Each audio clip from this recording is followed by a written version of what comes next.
जननीं शारदां देवी रामकृष्णं जगद्गुरुं पादपद्मं प्रणमामि। श्रीमाते शारदा देवी श्री रामकृष्ण परमहंस स्वामी विवेकानंद श्री रामकृष्णानंद जी साष्टांग प्रणाम ताई दुर्गे प्रणाम ಈ ಲೋಕದ ಎಲ್ಲ ಸದ್ಗುರುಗಳನ್ನು ಸ್ಮರಿಸುತ್ತಾ ಮತ್ತೊಮ್ಮೆ ಬಳ್ಳಾರಿ ರಾಮಕೃಷ್ಣ ವಿವೇಕಾನಂದ ಕೇಂದ್ರದವರಿಗೆ ಕೃತಜ್ಞತೆಗಳನ್ನು ಸಲ್ಲಿಸ್ತಾ ಇವತ್ತು ರಾಮಕೃಷ್ಣ ಪರಮಹಂಸ 14 ಜನ ಸನ್ಯಾಸ ಶಿಷ್ಯರಲ್ಲಿ ಒಬ್ಬರಾದ ಸ್ವಾಮಿ ರಾಮಕೃಷ್ಣಾನಂದಜಿಯವರ ಜಯಂತಿ. ಹಾಗಾಗಿ ರಾಮಕೃಷ್ಣ ಪರಂಪರೆಯ ಒಬ್ಬ ಮಹಾಯತಿಗಳು 16 ಜನ ಶಿಷ್ಯರು ಸೇರಿದ ಒಂದು ಹಾಡನ್ನು ಬರೆದಿದ್ದಾರೆ. ಅದನ್ನು ಹೇಳ್ತೇನೆ, ದಯವಿಟ್ಟು ಕೇಳಿಸುತ್ತಿ.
गंगाधर जीव से ಶಿವನ ಸಮ್ಮುಖಿ ಕಾಯೇ ತವ ಸತತ ಕಾಯ ಶರಶ್ಚಂದ್ರ ವಾಸುಕಿ ಗಂಗಾಧರನಿ ಜೀವ ಸೇವೆಯನ್ ಶಿವನ ಸಮ್ಮುಖಿ ಕಾಯೇ ತವ ಸತತ ಕಾಯ ಶರಶ್ಚಂದ್ರ ವಾಸುಕಿ ಗಂಗಾಧರನಿ ಜೀವ ಸೇವೆಯನ್ ಶಿವನ ಸಮ್ಮುಖಿ जयतु हरि प्रसन्नात्म संतत जयतु हरि प्रसन्नात्म संतत श्री गोपाल निन्नय रविताय चरण तर्पित श्री गोपाल निन्नय रविताय चरण तर्पित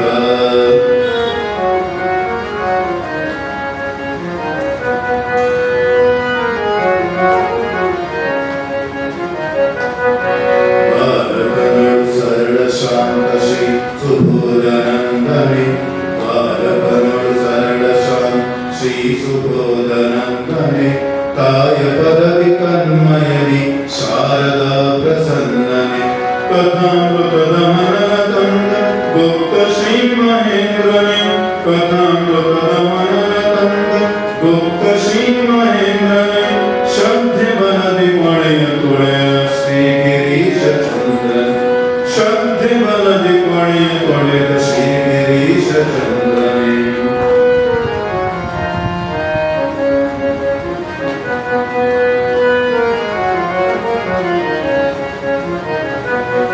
त्याग दुरिय हृदयत्तिद दुर्गा चरण नागने त्याग दुरिय हृदयत्तिद दुर्गा चरण नागने ಸೇರೆಯಲ್ ಸಾರ್ಥಕತೆಗೆ ಸಂಧಿ ಅದರಾಮನೆ ನಿಮ್ಮನೆ ನಮ್ಮ ಬೆಳಗುತ್ತಿರಲಿ ಸರ್ವದಾ ನಿಮ್ಮನೆ ನಮ್ಮ ಬೆಳಗುತ್ತಿರಲಿ ಸರ್ವದಾ ನೀವೇ ನಮ್ಮ ನಿತ್ಯ ಸ್ಫೂರ್ತಿ ಸತ್ಯ ಸಿರಿಯ ಸಂಪದ ನೀವೇ ನಮ್ಮ ನಿತ್ಯ ಸ್ಫೂರ್ತಿ ಸತ್ಯ ಸಿರಿಯ ಸಂಪದ ನೀವೇ ನಮ್ಮ ನಿತ್ಯ ಸ್ಫೂರ್ತಿ ಸತ್ಯ ಸಿರಿಯ ಸಂಪದ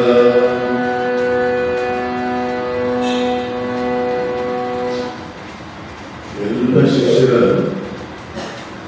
ಒಂದು ಒಂದೊಂದೇ ಪದಗಳಿಗೆ ಅವರ ಇಡೀ ವ್ಯಕ್ತಿತ್ವವನ್ನೇ ತುಂಬಿಟ್ಟಿದ್ದಾರೆ.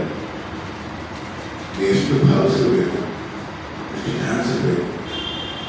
ಕೀರ್ತನ ಸಂಗ್ರಹ ಪುಸ್ತಕ ನಿಮ್ಮ ಬಳಿ ಇದ್ದರೆ ಮನೆಗೆ ಹೋಗಿ ಇವತ್ತು ಈ ಹಾಡನ್ನು ಓದಿ. ಇವತ್ತು ಮಹಾವಿಭೂತಿ ಪುರುಷ ಹೌದು.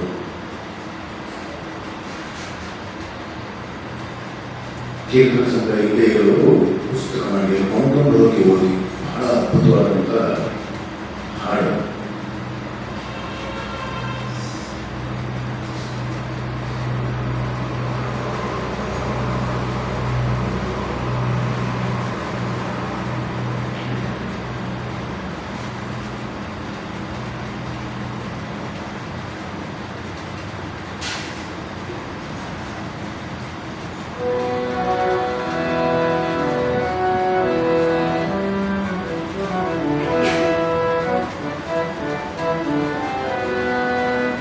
ಸಕ್ಕರೆ ತಪ್ಪಬೇಡಿ, ಹೇಳ್ಕೊಡ್ತೀನಿ ಹೇಳಿ.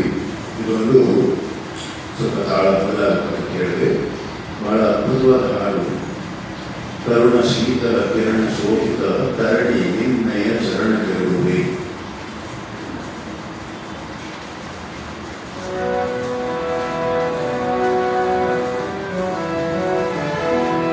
ಕರುಣ ಶೀತಲ ಕಿರಣ ಶೋಭಿತ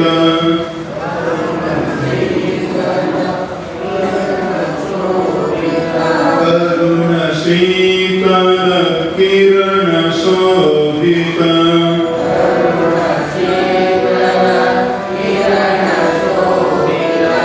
ತರಣಿ ನಿನ್ನಯ ಚರಣ ಕೆರಳುವೆ. ಕರುಣ ಶೀತಲ ಕಾಮ ಮೋಹದ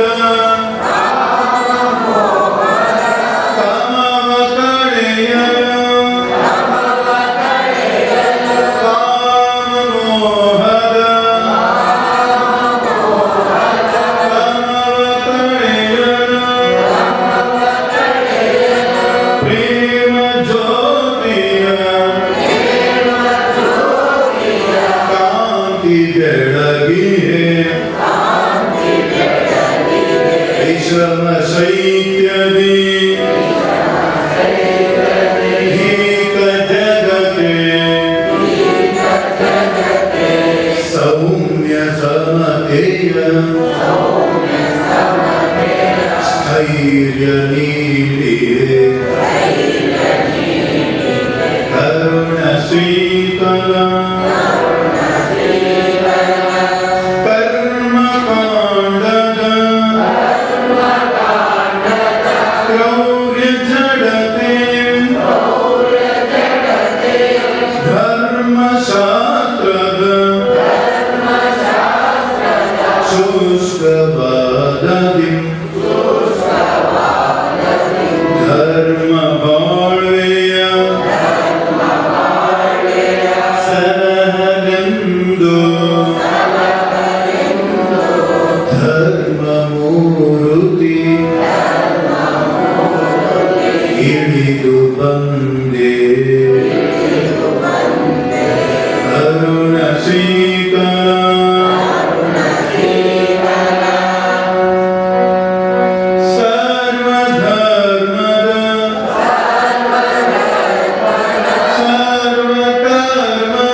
ಕುವೆಂಪುರು ಒಂದು ಹಾಡು ಬರೀತಾರೆ, ಅಂತರತಮ ನೀರು ಹೇ ಆತ್ಮತಮೋಹಾರಿ ಅಂತ.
जनुम जनुम शत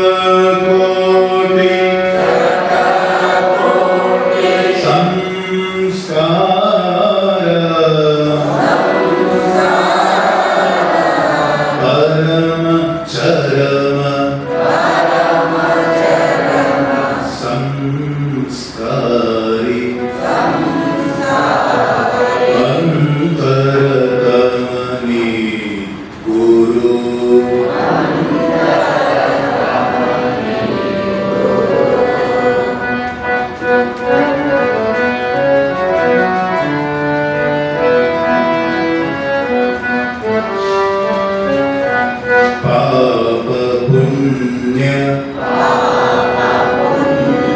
ನಾನಾಲಲಿತ ರುದ್ರವೀರ ರೂಪ ಅರೂಪ ಬಿಹಾರಿ ಕಂಕರತನ ನೀ ಗುರು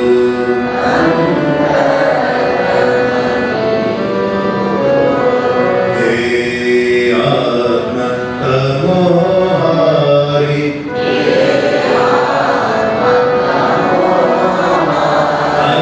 ಕಂಕರತನ ನೀ ಗುರು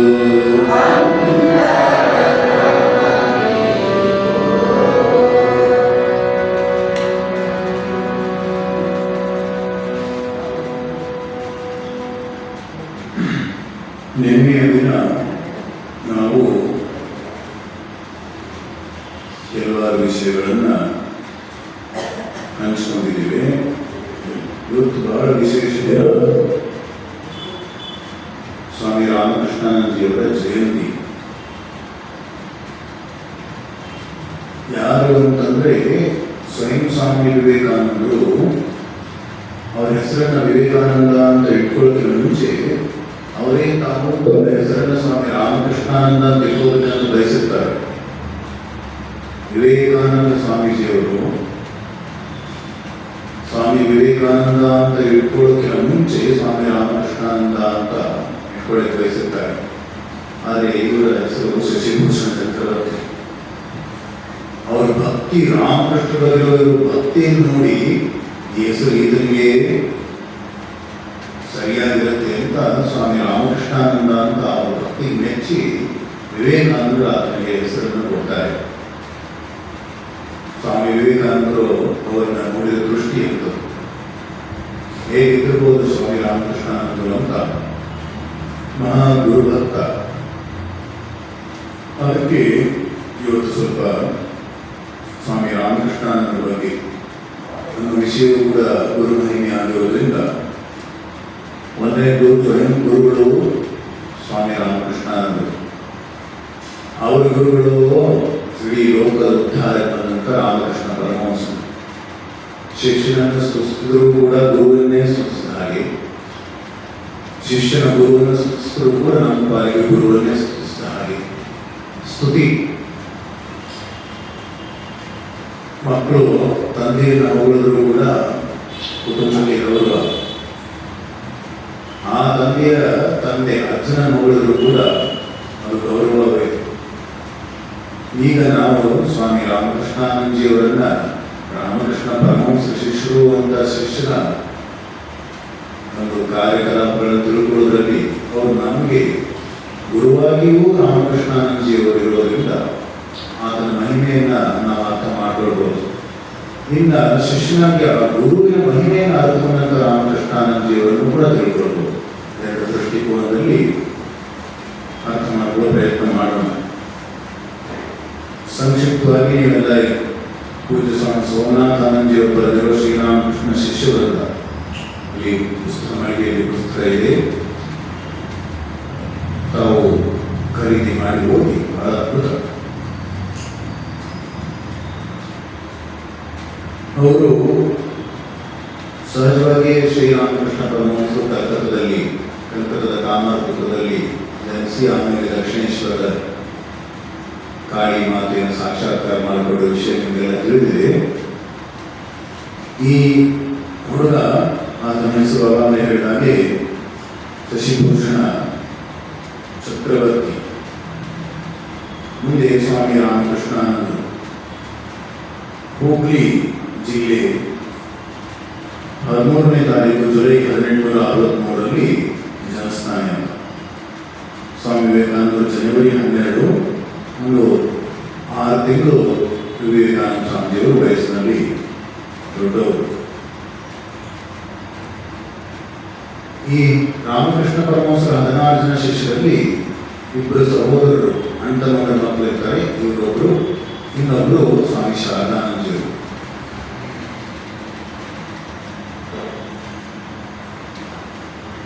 ಹಾಗೆ ಯಥಾವತ್ತಾಗಿ ಓದಿ ಹೇಳ್ತೇನೆ. ಬಹಳ ಅದ್ಭುತವಾದಂಥ ರೋಮಾಂಚಕಾರಿಯಾದಂತಹ ವಿಷಯಗಳಿದೆ. ಬಹಳ ಸಂಕ್ಷಿಪ್ತವಾಗಿದೆ. ಶಶಿ ಅಂದರೆ ಇವರ ಪೂರ್ವದ ಹೆಸರು. BA ತರಗತಿಗೆ ಓದ್ತಾ ಇದ್ರು, ಪರೀಕ್ಷೆ ಬರೀಬೇಕು. ಆಗ ಶ್ರೀರಾಮಕೃಷ್ಣ ಪರಮಹಂಸ ಗುರುಗಳು ಕಾಯಿಲೆ ಬಿದ್ದಿದ್ರು, ರೋಗ ಬಂದಿತ್ತು. ರಾಮಕೃಷ್ಣ ಪರಮಹಂಸನ್ನ ಚಿಕಿತ್ಸೆ ಮಾಡಿಸ್ಲಿಕ್ಕೆ ಅಂತ ಶಾಂತಿಪುರಕ್ಕೆ ಕರ್ಕೊಂಡ್ಬಂದರು. ಈಗ ಈ ಹುಡುಗನಿಗೆ ಇದೆಲ್ಲ ಎಂತಹ ಗುರು ಎಂತಹ ಶಿಷ್ಯ ಸಂಬಂಧ ಇದೆ ನೋಡಿ. ಇದನ್ನೆಲ್ಲ ಓದಿದ್ರೆ, ತಾವುಗಳು ಓದಿದ್ರೆ, ತಮ್ಮ ಮಕ್ಕಳು ಓದಿದ್ರೆ ಎಷ್ಟು ಚೆನ್ನಾಗಿರುತ್ತೆ. ರಕ್ತ ಸಂಬಂಧ ಬರದೇ ಇರುವವರು ಯಾವ ನಿರ್ಧಾರವನ್ನು ತೆಗೆದುಕೊಂಡು ಗುರುಗೋಸ್ಕರ, ರಕ್ತ ಸಂಬಂಧ ಇರುವವರು ಯಾವ ನಿರ್ಧಾರವನ್ನು ತೆಗೆದುಕೊಳ್ತಿದ್ದಾರೆ ಅನ್ನೋದು ಅರಿವಿಗೆ ಬರುತ್ತೆ. ಬಹಳ ಅದ್ಭುತವಾಗಿ ರೋಮಾಂಚನಕಾರಿಯಾಗಿದೆ. ಈಗ ತನ್ನ ಗುರು ಕಾಯಿಲೆ ಬಿದ್ದಿದ್ರೆ ಪರೀಕ್ಷೆ ಬರೀಬೇಕು. ಒಂದು ಕಡೆ ಲೌಕಿಕ ವಿದ್ಯೆ, ಇನ್ನೊಂದು ಕಡೆ ಆಧ್ಯಾತ್ಮಿಕ ಗುರುವಿನ ಸೇವೆ ಮಾಡಬೇಕು. ಯಾವುದನ್ನು ಆಯ್ಕೆ ಮಾಡಿಕೊಳ್ಬೇಕು ಅನ್ನೋದು ಜಿಜ್ಞಾಸೆ. ಆತ ಒಂದೇ ನಿರ್ಧಾರ ತಗೋತಾರೆ, ಲೌಕಿಕ ವಿದ್ಯೆಯನ್ನು ಬಿಟ್ಟುಬಿಡ್ತಾನೆ. ಬಹಳ ಜಾಣ ವಿದ್ಯಾರ್ಥಿ ಶಾಮಪುರಕ್ಕೆ ಬಂದು ಗುರುವಿನ ಸೇವೆಯಲ್ಲಿ ನಿಂತ್ಕೊಂಡ್ಬಿಡ್ತಾನೆ. ಹಗಲು ರಾತ್ರಿ ಅನ್ನೋದ್ರಿಂದನೇ ರಾಮಕೃಷ್ಣ ಪರಮಹಂಸ ಸೇವೆಯನ್ನ ಶಶಿ ಮಾಡ್ತಾರೆ. ಧ್ಯಾನ ಜಪಾನು ಕೂಡ ಮಾಡ್ತಿರೋದಿಲ್ಲ, ಗುರು ಸೇವೆಯಲ್ಲೇ ಮಾಡಿರ್ತಾರೆ. ಕೊನೆಯವರೆಗೂ ರಾಮಕೃಷ್ಣ ಪರಮಹಂಸರು ದೇಹ ಬಿಡುವವರೆಗೂ ಕೂಡ ನಿಷ್ಠೆಯಿಂದ ಶಶಿ ಸೇವೆ ಮಾಡ್ತಾರೆ. ಆಮೇಲೆ ರಾಮಕೃಷ್ಣ ಪರಮಹಂಸರು ದೇಹವನ್ನು ಬಿಟ್ಟ ಮೇಲೆ ಆಮೇಲೆ ಕಾಲದಲ್ಲಿ ಒಂದು ಭೂತದ ಮನೆ 11 ರೂಪಾಯಿ ಬಾಡಿಗೆ. ಈಗಲೂ ಕೂಡ ನೀವು ಕಲ್ಕತ್ತಾ ಹೋದರೆ ಅದನ್ನು ನೋಡ್ಬೋದು. ರಾಮಕೃಷ್ಣ ಮಿಷನ್ಗೆ ಸೇರಿಕೊಂಡಿದೆ. ಬಾಲನಗರ ಮಠ ಬಹಳ ದೊಡ್ಡ ಸಂಸ್ಥೆಯಾಗಿ ಬೆಳೆದು ನಿಂತಿದೆ. ಅದು ಅಲ್ಲಿ ಅವರು ಇವರೆಲ್ಲರೂ ಕೂಡ ಮೊದಲೇ ರಾಮಕೃಷ್ಣ ಪರಮಹಂಸರು ಅವರಿಗೆಲ್ಲ 12 ಜನರಿಗೆ, ಆಮೇಲೆ ನಂತರ ತಂದೆಯವರಿಗೆಲ್ಲ ಆವಿಬಟ್ಟೆಯನ್ನು ಕೊಟ್ಟಿದ್ದಾರೆ. ನಂತರ ಆಂಟಪುರಕ್ಕೆ ಸ್ವಾಮಿ ಪ್ರೇಮಾನಂದಜಿಯ ಜನ್ಮಸ್ಥಳಕ್ಕೆ ಹೋದಾಗ ಡಿಸೆಂಬರ್ 25ನೇ ತಾರೀಕು 24 ರಾತ್ರಿ ಅಗ್ನಿಯನ್ನು ಉಳಿಸ್ತಾ ಶಬ್ದ ಮಾಡಿದ್ದಾರೆ. ಸನ್ಯಾಸವನ್ನು ಸ್ವೀಕರಿಸಿ ಒಂದು ಧ್ಯಾನ ಜಪಗಳಿಂದ ಸಾಕ್ಷಾತ್ಕಾರವನ್ನು ಪಡ್ಕೊಳ್ತೇನೆ ಸಂಕಲ್ಪ ಮಾಡಿರ್ತಾರೆ. ಆದರೂ ಶಾಸ್ತ್ರೋಕ್ತವಾಗಿ ವಿರಜಾ ಹೋಮ ಮಾಡಿರಲ್ಲ. ವಿರಜಾ ಹೋಮವನ್ನು ಮಾಡಿ ಒಬ್ಬೊಬ್ಬರಿಗೆ ಒಂದು ಹೆಸರನ್ನು ಕೊಡ್ತಾರೆ. ಅವಾಗ ಪೂಜ್ಯ ಸ್ವಾಮಿ ವಿವೇಕಾನಂದಜಿಯವರು ಅವರ ಕೃತಿಯನ್ನು ಮುಚ್ಚಿ ಸ್ವಾಮಿ ರಾಮಕೃಷ್ಣಾನಂದ ಅಂತ ಹೆಸರು ಕೊಡ್ತಾರೆ. ಆ ರಾಮಕೃಷ್ಣ ಭಾವಚಿತ್ರ, ರಾಮಕೃಷ್ಣ ಅಸ್ಥಿ ಅದನ್ನು ಉಳಿಸ್ಕೊಂಡು ಅದರಲ್ಲಿ ಸಾಕ್ಷಾತ್ ಶ್ರೀರಾಮಕೃಷ್ಣ ಜೀವಂತವಾಗಿದ್ದಾರೆ ಅಂತಲೇ ಅವರ ಭಾವಚಿತ್ರದಲ್ಲಿ ಜೀವಂತವಾಗಿದ್ದಾರೆ ಅಂತ ರಾಮಕೃಷ್ಣಾನಂದ ಸೇವೆ ಮಾಡ್ತಾರೆ. ಶ್ರೀರಾಮಕೃಷ್ಣರು ಬದುಕದ ಶ್ರಾದ್ದ ಮಾಡುವಾಗ ತಂದೆ ತಾಯಿಗಳಿಗೆ ಹೆಸರಿನಲ್ಲಿ ಕೆಲವು ಮಾಡಿದ್ರೆ ಪುಣ್ಯ. ಶ್ರಾದ್ದ ಮಾಡಿದಾಗ ಹಿರಿಯರಿಗೆ ಅವ್ರು ನೆನೆಸ್ಕೊಳ್ಳೋದು ಬಿಟ್ಟರೆ ಮನೆಯಲ್ಲಿ ಪೂಜೆ ತಂದೆಯವರಿಗೆ, ಅಚ್ಚನವರಿಗೆ ಒಂದು ಒಳ್ಳೆಯ ಹೂವಿನ ಹಾರವನ್ನು ಕೂಡ ಎಷ್ಟೋ ಮಾಹಿತಿಗಳನ್ನು ಹಾಕಲ್ಲ. ಅದೊಂದು ಗೌರವ. ಅವರಿಂದ ಅದನ್ನು ನಾವು ಅಭ್ಯಾಸ ಮಾಡಿಸಿದ್ರೆ ಮನೆತನಗಳಲ್ಲಿ ಅಭ್ಯಾಸ ಆಗುತ್ತೆ. ಎಂಥದೇ ಭಾವನೆಗಳಿದ್ದರೂ ಕೂಡ ಆ ಪೂಜೆಗೆ ಹಿರಿಯರಿಗೆ ಗೌರವವನ್ನು ಸಲ್ಲಿಸಬೇಕು. ಅದನ್ನು ನಾವು ಹಿರಿಯರು ಅಭ್ಯಾಸ ಮಾಡಿಸ್ತಾ ಇದ್ದರೆ ಆ ಪರಂಪರೆಯಲ್ಲಿ ಹಾಗೆಯೇ ಮುಂದುವರೆದುಕೊಂಡು ಹೋಗುತ್ತೆ. ಇಲ್ಲಿ ರಾಮಕೃಷ್ಣಾನಂದರಿಂದ ನಾವು ಅದನ್ನು ಕಲಿಬಹುದು. ಅದು ಲೌಕಿಕವಾದ ಅವರು ಮನೆತನದಲ್ಲಿ ಹಿರಿಯರು ಅವರನ್ನು ಆರಾಧಿಸಬೇಕು, ಗೌರವಿಸಬೇಕು, ಪೂಜಿಸಬೇಕು. ಹಾಗೆಯೇ ರಾಮಕೃಷ್ಣಾನಂದಜಿಯವರು ನಿತ್ಯ ಇವರೆಲ್ಲ ವಿವೇಕಾನಂದ ಸ್ವಾಮೀಜಿಯವರು ಧ್ಯಾನಕ್ಕೆ ಬೆಳಗ್ಗೆ 3 ಗಂಟೆ 2 ಗಂಟೆಗೆ ಎತ್ಕೊಂಡು ಎಲ್ಲ ಶಿಷ್ಯರು ಧ್ಯಾನ ಕೂತ್ಕೊಂಡ್ರೆ ಈ ರಾಮಕೃಷ್ಣ ಅಂದ್ರೆ ಹೂವನ್ನು ಎತ್ಕೊಂಡು ಬರೋದು, ಸ್ನಾನಗಳನ್ನು ಮಾಡಿಕೊಂಡು ಪೂಜೆಯಲ್ಲಿ ನಿರತರಾಗೋದು, ನೈವೇದ್ಯವನ್ನು ಮಾಡೋದು, ರಾಮಕೃಷ್ಣ ಸಮರ್ಪಿಸೋದು. ಸಂಜೆ 4 ಗಂಟೆ 5 ಗಂಟೆವರೆಗೂ ಮಧ್ಯಾಹ್ನ ಅಡುಗೆ ಮಾಡಿಕೊಂಡು ರಾಮಕೃಷ್ಣ ಅಂದ್ರೆ ಕಾಯ್ತಿದ್ದಂತೆ ತಾಯಿತರ ಎರಡಪ್ಪ ಸ್ವಲ್ಪ ಏನಾದ್ರು ತಗೊಳ್ಳಿ ಅಂತ. ಇವ್ರಿಗೆ ಬೇಜಾರು, ಧ್ಯಾನದಿಂದ ಇಳ್ಕೊಳ್ಬೇಕಲ್ಲ ಅಂತ ಬೇಜಾರು, ಧ್ಯಾನ ಮಾಡೋದಕ್ಕೆ ಬೇಜಾರು, ಧ್ಯಾನ ಮಾಡೋದಕ್ಕೆ ಕೂತಾಗೋದು ಬೇಜಾರು, ಪರವಾಗಿಲ್ಲ, ಧ್ಯಾನ ಮಾಡೋದಕ್ಕೆ ಕೂತ್ಕೊಳ್ಳೋದಕ್ಕೆ ಬೇಜಾರು. ಅದಕ್ಕೆ ಜೀವನ ಜಾರು. ಆದರೆ ಇದನ್ನೆಲ್ಲ ನೋಡಿದಾಗ ಒಂದು 5 ನಿಮಿಷ ಪೂಜೆಗಳನ್ನು ಮನೆಯಲ್ಲಿ ಎಷ್ಟು ನಿಷ್ಠೆಯಿಂದ ಮಾಡಬೇಕು. ಮನೆಗಳಲ್ಲಿ ಕೂತ್ಕೊಂಡ್ರು ಎಲ್ಲಿ ದೇವಸ್ಥಾನಕ್ಕೆ ಶ್ರೀಶೈಲ ಹೋದ್ರು ದೇವರು, ತಿರುಪತಿ ದೇವರು, ಬೆಳಗ್ಗೆ ಯಾಕೋ ಸ್ವಲ್ಪ ಆಂಧ್ರದಲ್ಲಿ ಮಳೆ ಬೇಕಾದ್ರೆ ಏನು ಪ್ರಾಬ್ಲಮ್ ಇರ್ಬೋದು ಅಂತ ಆ ಕಡೆ ಹೋಗಿ ಧರ್ಮಸ್ಥಳ ಮಂಜುನಾಥ ಸ್ವಾಮಿ ದೇವರು, ಆ ಕಡೆ ಇಲ್ಲಕ್ಕೋ ಇಲ್ಲೆಲ್ಲ ನೋಡೋಣ ಬೇರೆ ದೇವರು ಎಲ್ಲ ದೇವರುಗಳು ತರುವಾಗ ಗೌರವ ಒಳ್ಳೆಯದು. ಮಕ್ಕಳನ್ನ ಅಡುಗೆ ಹೇಗೆ ಜೋಪಾನ ಮಾಡ್ತೀವೋ ಪ್ರತಿಯೊಂದು ದೇವರನ್ನ ಗೌರವದಿಂದ ನೋಡ್ಕೋಬೇಕು. ಅದಕ್ಕೆ ಕನಿಷ್ಠ ಪೂಜೆಯನ್ನ ಗರಿಷ್ಠ ಪೂಜೆ ಮಾಡಿದ್ರೆ ಒಳ್ಳೆಯದು, ಆದರೆ ಕನಿಷ್ಠ ಪೂಜೆಯನ್ನು ಮಾಡಬೇಕಾಗುತ್ತೆ. ದೇವ್ರ ಮನೆಯಲ್ಲಿರೋ ದೇವರಿಗೆ ಬಹಳ ಪ್ರೀತಿಯಿಂದ ಏನಾದ್ರು ನೈವೇದ್ಯ ಇಟ್ಟರೆ ನೊಂಚ ಆಗ್ತಾ ಇರ್ಬಾರ್ದು, ನೊಂಚ ಆಗಬಾರ್ದು, ತಂದು ಬಿಡಬೇಕಂತ. ಅಲ್ಲಿ ದೇವಸ್ಥಾನ ಅನ್ನೋದು ಯಾವುದೋ ಒಂದು ಪರಿಶುದ್ಧವಾದ ವಾತಾವರಣ ಇರಬೇಕು. ಯಾರು ಭಕ್ತರು ಬಂದರೆ ನಿಮ್ಮ ಮನೆಗೆ ಬಂದರೆ ದೇವಸ್ಥಾನಕ್ಕೆ ಹೋಗುವಾಗ ಹಣೆ ಹಚ್ಚಿ ನಮಸ್ಕಾರ ಮಾಡೋದರ ಇರಬೇಕು. ಇರಲಿ, ಅಷ್ಟು ನಾವೆಲ್ಲೂ ಹೋದಾಗ ಇದೆ, ಯಾವುದೋ ಮಠಗಳಿಗೆ ರಾಮಕೃಷ್ಣ ಮಠಗಳು ಎಲ್ಲೂ ಹೋದಾಗ ಇದನ್ನು ಬಿಟ್ಟು ಹೋಗಿ ಮನಸ್ಸು ಅಂದರೆ ಆಧ್ಯಾತ್ಮಿಕ ಶಕ್ತಿ ಇದೆ. ಕೆಲವು ಮನೆಗಳಲ್ಲೂ ಇರುತ್ತೆ, ಅವ್ರ ಮನೆಗೆ ಹೋದರೆ ಆ ದೇವ್ರ ಮನೆಗೆ ಬಿಟ್ಟು ಬರೋಕ್ಕೆ ಮನಸ್ಸೇ ಆಗೋದಿಲ್ಲ. ಅದರ ಪ್ರಭಾವ ಅವರಷ್ಟು ಭಕ್ತಿಯಿಂದ ಅವರು ಪೂಜೆ ಮಾಡ್ತಿರ್ತಾರೆ. ಹಾಗೆಯೇ ರಾಮಕೃಷ್ಣ ಅಂಜಿ ಇವನ್ನೆಲ್ಲ ಹೇಳ್ರಪ್ಪ ಸ್ವಲ್ಪ ಪ್ರಸಾದ ತಗೊಳ್ಳಿ ಅಂತ ಹೇಳ್ತಾ ಇದ್ರೆ ಅವ್ರು ತಗೊಳ್ಳಿಲ್ಲ. ಸ್ವಾಮಿ ವಿವೇಕಾನಂದ ಹೇಳ್ತಾರೆ, ಶಶಿ ರಾಮಕೃಷ್ಣ ಅಂದ್ರು ನಮ್ಮ ಮಠಕ್ಕೆ ತಾಯಿ ಅಂತ ಆಗಿದ್ರು ಅಂತ. ಇವರೆಲ್ಲರೂ ಕೂಡ ಸನ್ಯಾಸಿಗಳಿಗೆ ಸಹಜವಾಗಿ ಸ್ವಲ್ಪ ತೀರ್ಥಯಾತ್ರೆ ಹೋಗ್ಬೇಕು ಅಂತ ಸ್ವಲ್ಪ ಮನಸ್ಸಿಗೆ ಬರುತ್ತೆ, ಯಾವ್ದಾದ್ರು ಒಳ್ಳೆಯ ಪವಿತ್ರ ಧ್ಯಾನ ಮಾಡಬೇಕು ಅಂತ ಎಲ್ಲರೂ ಹೋಗ್ತಿರ್ತಾರೆ. ಒಬ್ಬರನ್ನು ಬಿಟ್ಟು ರಾಮಕೃಷ್ಣ ಅಂದರು. ಯಾಕೆ? ರಾಮಕೃಷ್ಣ ಜೀವಂತವಾಗಿದ್ದಾರಲ್ಲಿ ಅವ್ರನ್ನ ಬಿಟ್ಟು ಹೋದಂದ್ರೆ ಹೇಗೆ ಅಂತ. ಈಗ ನೋಡಿ ಎಲ್ಲ ಲಾಕ್ ಮಾಡಿಕೊಂಡು ಆರೋಗ್ಯ ಹೋಗ್ಬಿಡ್ತೀವಿ, ಯುವಕತೆ ದೇವರು ಎಣ್ಣೆಯನ್ನು ನೀವು ನೋಡ್ಕೋ, ನಾವು ನೋಡ್ಕೋತೀವಿ ಅಂತ. ಎಷ್ಟೋ ಕುಟುಂಬಗಳಲ್ಲಿ ಆ ಭಗವಂತನ ನೋಡೋದು ಬಿಟ್ಟು ನಾಯಿ ನೋಡ್ಕೊಳ್ಳೋದು ಬಿಟ್ಟು ಹೋಗೋದಾಗ ಕೂಡ ನನಗೆ ಗೊತ್ತಾಗ ದೇವರನ್ನು ಬಿಟ್ಟು ಹೋಗ್ಬೇಕು ಅಂತ ಬೇಜಾರಾಗುತ್ತೆ. ಬಳ್ಳಾರಿ ಬರಲ್ಲ ಆ ಕಡೆ.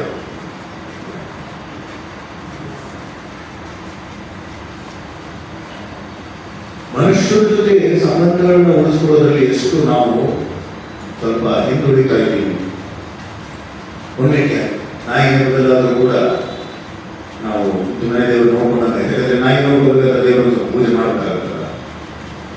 ಇರಲಿ, ನಾಯಿಯನ್ನು ಇಟ್ಕೊಳ್ಳೋದು ಪ್ರೀತಿಸು ತಪ್ಪಲ್ಲ, ಆದರೆ ನಮ್ಮನ್ನ ಮುದ್ದಾಗಿಂದ ನಮ್ಮ ಮನೆತನವನ್ನು ಕಾಪಾಡ್ತಾ ಇರುವಂತಹ ಆ ಭಗವಂತ ಎಷ್ಟು ಅದ್ಭುತ. ಅವನಿಗೆ ಹೋಗುವಾಗ ನಾವು ಮನೆ ಏನಾದರೂ ಲಾಕ್ ಮಾಡ್ಕೊಂಡು ಈಗೆಲ್ಲ ನ್ಯೂಕ್ಲಿಯರ್ ಕುಟುಂಬ ಗಂಡ ಹೆಂಡತಿ ಒಟ್ಟಿಗೆ ಇದ್ರೆ ದೊಡ್ಡ ಸಾಧನೆ. ಯಾಕೆ ಜೀವನ ಎಲ್ಲ ವೇದನೆ. ಇರಲಿ, ಕೆಲವು ಕುಟುಂಬ ಇರ್ಬೋದೇನೋ ಗೊತ್ತಿಲ್ಲ, ಅದು ಬಹಳ ಅಲ್ಪ ಆಗ್ಬಿಟ್ಟಿದೆ. ಇಲ್ಲ ಮಕ್ಕಳು ಸ್ವಲ್ಪ ಮೊಬೈಲ್ನ ಸೈಲೆಂಟ್ ಆಗಿ ಇಟ್ಕೊಳ್ಳಿ. ನಮ್ಮೊಬ್ಬರು ಸ್ವಾಮಿಗಳು ಹೇಳ್ತಿದ್ರು, ಚಿಕ್ಕ ಮಕ್ಕಳು ತರಕ ಈ ರಾಮಕೃಷ್ಣ ಆಶ್ರಮದ ಪತ್ರಿಕೆಯಲ್ಲಿ ಕೆಳಗಡೆ ಒಂದು ವಾಕ್ಯ ಹಾಕಿರ್ತಾರೆ, 14 ವರ್ಷದ ಮಕ್ಕಳಿಗೆ ಪ್ರವೇಶವಿಲ್ಲ ಅಂತ. ಅವು ಚಿಕ್ಕ ಮಕ್ಕಳು ಕೊಯ್ ಮಾಡ್ತಿರ್ತಾವೆ, ಅವು ಹಡಿದಿರೋ ಮಕ್ಕಳು ಈ ಮೊಬೈಲ್ ಹಡಿದಿರೋ ಮಕ್ಕಳು ಎರಡು ಕೊಯ್ ಅಂತಿರ್ತಾವೆ. ಆಸೆ ಮಾಡ್ತಿದ್ರು, ನೆನಪಾಯ್ತು ಹೇಳ್ತಿರ್ಲಿ. ಅವರು ನಾವು ಆ ಭಗವಂತನ ಮನೆಯಲ್ಲಿರುವ ಭಗವಂತನನ್ನ ಆರಾಧಿಸ್ಬೇಕು, ಭಕ್ತಿಯಿಂದ ಪೂಜಿಸ್ಬೇಕು. ಲಾಕ್ ಮಾಡ್ಕೊಂಡು ಹೋಗುವಾಗ ಅನಿವಾರ್ಯತೆ ಬಂತು ಅಂದರೆ ದೇವ್ರ ಮನೆಗೆ ಹೋಗಿ, ದೇವರೇ 2 ದಿವಸ ದೀಪ ಹಚ್ಚೋದಿಲ್ಲಪ್ಪ, ನಾನೆಲ್ಲೋ ಏನೋ ಅನಿವಾರ್ಯತೆ ಬಂದ್ಬಿಟ್ಟಿದೆ, ದಯವಿಟ್ಟು ಕ್ಷಮೆ ಇರಲಿ, ಕ್ಷಮಿಸಪ್ಪ, ಹೋಗ್ಬರ್ತೀನಿ ಅಂತೇಳಿ ಅವನ ಜೊತೆ ಮಾತನಾಡಬೇಕು, ಹೇಳಬೇಕು. ಏನೋ ಒಂದು ಬಂದ್ಬಿಟ್ಟಿದೆ, ಮಾಡ್ಕೊಂಡು ಹೋಗಬೇಕಾಗಿತ್ತು, ಆ ಕೆಲಸ ಬೇಗ ಯಶಸ್ಸು ನೀನೇ ಮಾಡಿಕೊಡು, ಬೇಗ ಬಂದು ದೀಪ ಹಚ್ತೀನಿ ಅಂತ ಹೇಳಿ ನಮಸ್ಕಾರ ಹಾಕಿ ಎಲ್ಲರೂ ಕುಟುಂಬ ಸಮೇತ ಹೋಗಕ್ಕೆ ಬಂದರೆ ಆ ಹೇಳಿ ಹೋಗುವಂಥ ಅಭ್ಯಾಸವನ್ನ ಬೆಳೆಸ್ಕೊಳ್ಬೇಕು. ಹಾಗೆಯೇ ರಾಮಕೃಷ್ಣಾನಂದರು ಕೂಡ ಆ ಮಠ ಬಿಟ್ಟು ಎಲ್ಲೂ ಹೋಗಲಿಲ್ಲ. ಎಷ್ಟು ಕಷ್ಟ, ಮಠಗಳಲ್ಲೇ ಎಷ್ಟೊಂದು ಬಿದ್ದು ಕೂಡ ಯಾರು ಬೇಗ ಬಂದ್ಬಿಟ್ಟು ಆ ಮಠ ಬಿಟ್ಟು ಹೋಗ್ಬಿಡ್ತಾರೆ. ಯಾಕೆ? ಅವನು ದೇವರು ಮುಖ್ಯ ಅಲ್ಲ, ಅಹಂಕಾರ ಮುಖ್ಯ. ಮನೆಗೆ ಬಿಡಿ ಅಹಂಕಾರ ಬೇರೆ ಆಗಿಬಿಡ್ತಾರೆ. ಒಡವೆ ಎಲ್ಲ ಅನ್ಬಿಡು ಅದು ದೇವರಲ್ಲಿ ಕೊಂಡೋಗುವಂತ. ಆದರೆ ರಾಮಕೃಷ್ಣಾನಂದ ಸ್ವಾಮೀಜಿಯವರು ಬಿಟ್ಟು ಹೋಗಲ್ಲ. ಅವರು ರಾಮಕೃಷ್ಣರಲ್ಲಿ ಇರ್ತಾರಲ್ಲ, ಅದೇ ತೀರ್ಥಕ್ಷೇತ್ರ ಅವರಿಗೆ, ತೀರ್ಥಯಾತ್ರೆ ಆಗಿತ್ತು. ಗುರುವಿನ ಮೇಲೆ ಅಷ್ಟೊಂದು ಭಕ್ತಿ ಇಟ್ಕೊಂಡಿದ್ದವರು. ಹಾಗೆಯೇ ಸ್ವಾಮಿ ವಿವೇಕಾನಂದರ ಮೇಲೂ ಕೂಡ ಅಷ್ಟೇ ಭಕ್ತಿ ಇಟ್ಕೊಂಡಿದ್ದರು ರಾಮಕೃಷ್ಣಾನಂದರು. ಎಷ್ಟು ಭಕ್ತಿ ಇಟ್ಕೊಂಡಿದ್ರಂದ್ರೆ ಸ್ವಾಮಿ ವಿವೇಕಾನಂದರು ಎಲ್ಲ ಸುತ್ತಾಡ್ಕೊಂಡು ಬಂದು ಅನ್ಕೊಳ್ತಾರೆ. ವಾಪಸ್ ಅಮೆರಿಕದಿಂದ ಬಂದ ಮೇಲೆ ಅವರು ಅದ್ಭುತ ರೋಮಾಂಚಕಾರಿಯಾದ ಸಂಗತಿ. ಮದ್ರಾಸ್ನಲ್ಲಿ ಜಾತ್ರೆ ಜನ ಸೇರಿದ್ದಾರೆ ವಿವೇಕಾನಂದ ಸ್ವಾಗತ ಮಾಡಲಿಕ್ಕೆ. ಅವರ ಭಾಷಣಗಳನ್ನ ಕೇಳಿ ಅವರಿಗೆ ಸ್ವಾಮಿ ವಿವೇಕಾನಂದರಿಗೆ ವಿನಂತಿ ಮಾಡ್ಬೇಕಾದ ಭಕ್ತರು ಇಲ್ಲಿ ಒಂದು ಸ್ವಾಮಿಗಳನ್ನು ಒಬ್ಬರನ್ನು ಕಳಿಸಿ ನೀವು ಅಂತ, ನೀವೇ ಇದ್ಬಿಡಿ ಅಂತಾನೆ ಹೇಳಿರ್ತಾರೆ. ಆದರೆ ಅವರು ಸ್ವಾಮಿ ವಿವೇಕಾನಂದರಿಗೆ ವಿಶ್ವಮಾನ ಎಲ್ಲ ಕಡೆ ಹೋಗಬೇಕಾದ್ರೆ ಅಮೆರಿಕ ಮತ್ತೆ ಪತ್ರ ಬರ್ತಿರುತ್ತೆ, ಬೇರೆ ಬೇರೆ ಊರಿನವರು ಕರೀತಿರ್ತಾರೆ. ಹಾಗೆ ಇವರು ಬೇಲೂರು ಮಠಕ್ಕೆ ಹೋದ ಮೇಲೆ ಆ ಮದ್ರಾಸಿನ ಭಕ್ತರೆಲ್ಲ ಬಹಳ ಬೇಡಿಕೊಳ್ತಿರ್ತಾರೆ. ಆಗ ಸ್ವಾಮಿ ರಾಮಕೃಷ್ಣನಂತೂ ಬಹಳ ಮಡಿವಂತರು, ಮತ್ತೆ ಈ ಗುರು ಪೂಜೆ ಮಾಡಿ ಬಿಟ್ಟು ಇಷ್ಟನೇ ಕೊಡೋದಿಲ್ಲ.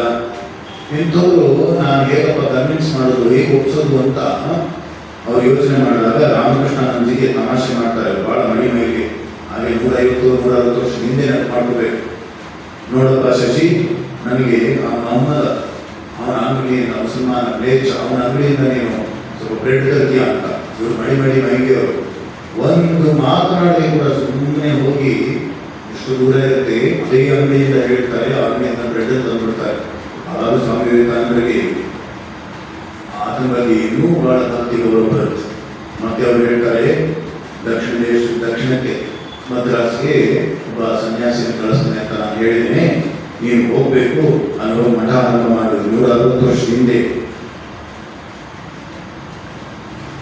ಆಗ ಸ್ವಾಮಿ ವಿವೇಕಾನಂದರು ಅವರು ಹೇಳ್ತಾರೆ, ನಾನು ಹೋಗ್ತೀನಿ ಅಂತ.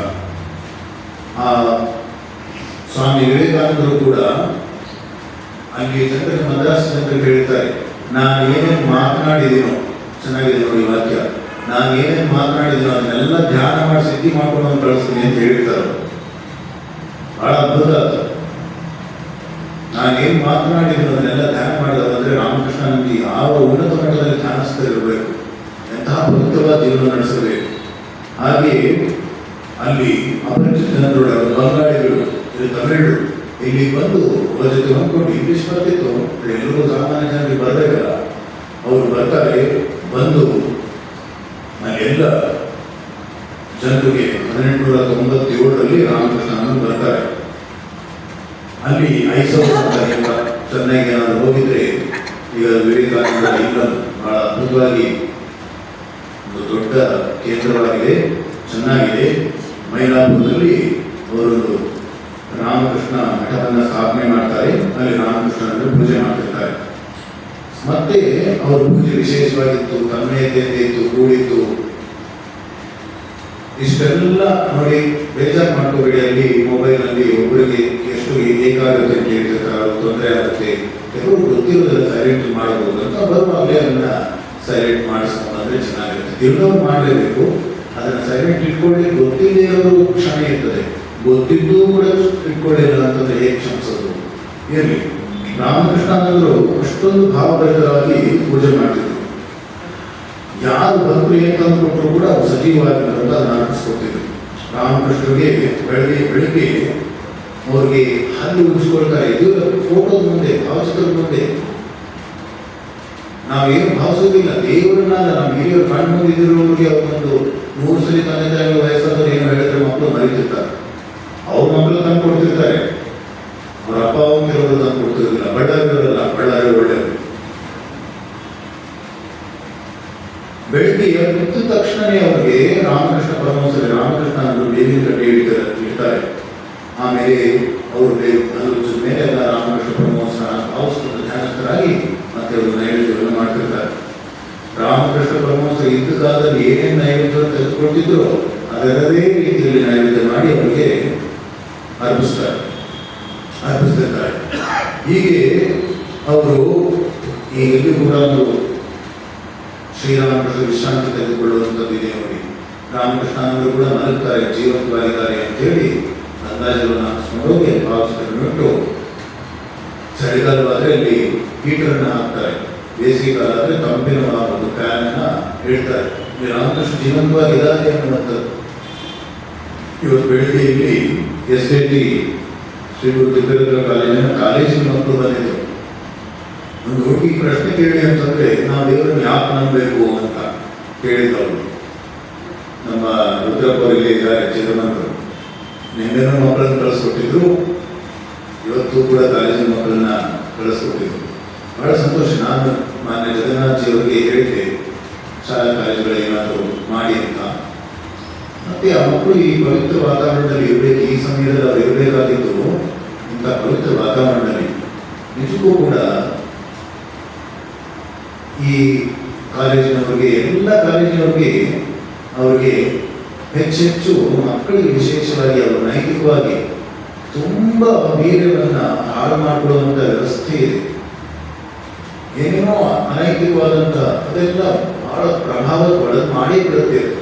ಎಷ್ಟೋ ವಯಸ್ಸಾದವರನ್ನೇ ಪ್ರಭಾವ ಮಾಡುತ್ತೆ. ನಾವು ವಯಸ್ಸಿನ ಮಕ್ಕಳಿಗೆ ಅವರಿಗೆ ನಾವು ಪ್ರೀತಿ, ಕರುಣೆ, ಪವಿತ್ರವಾದ ಭಾವನೆಯನ್ನು ತುಂಬಬೇಕಾಗಿದೆ. ಅದಕ್ಕೆ ನಾನು ಜಗನ್ನಾಥ್ ಅವರಿಗೆ ಹೇಳಿದೆ, ಜಗನ್ನಾಥ್ ಅವರೇ, ಜಗನ್ನಾಥನೇ ಕಾಪಾಡಬೇಕು ಜಗತ್ತನ್ನ, ನೀವು ಮಕ್ಕಳಿಗೆ ಸ್ವಲ್ಪ ಏನಾದ್ರು ಮಾಡಿ ಅಂತ. ನೆನ್ನೆ ರುದ್ರಪ್ಪಾಜಿಯವರು ಹೇಳಿದೆ, ಟೀಚರ್ಸ್ಗೆ, ಪೇರೆಂಟ್ಸ್ಗೆಲ್ಲ ಮಾಡಿ ತುಂಬ ಅವಶ್ಯಕತೆ ಇದೆ ಅಂತ.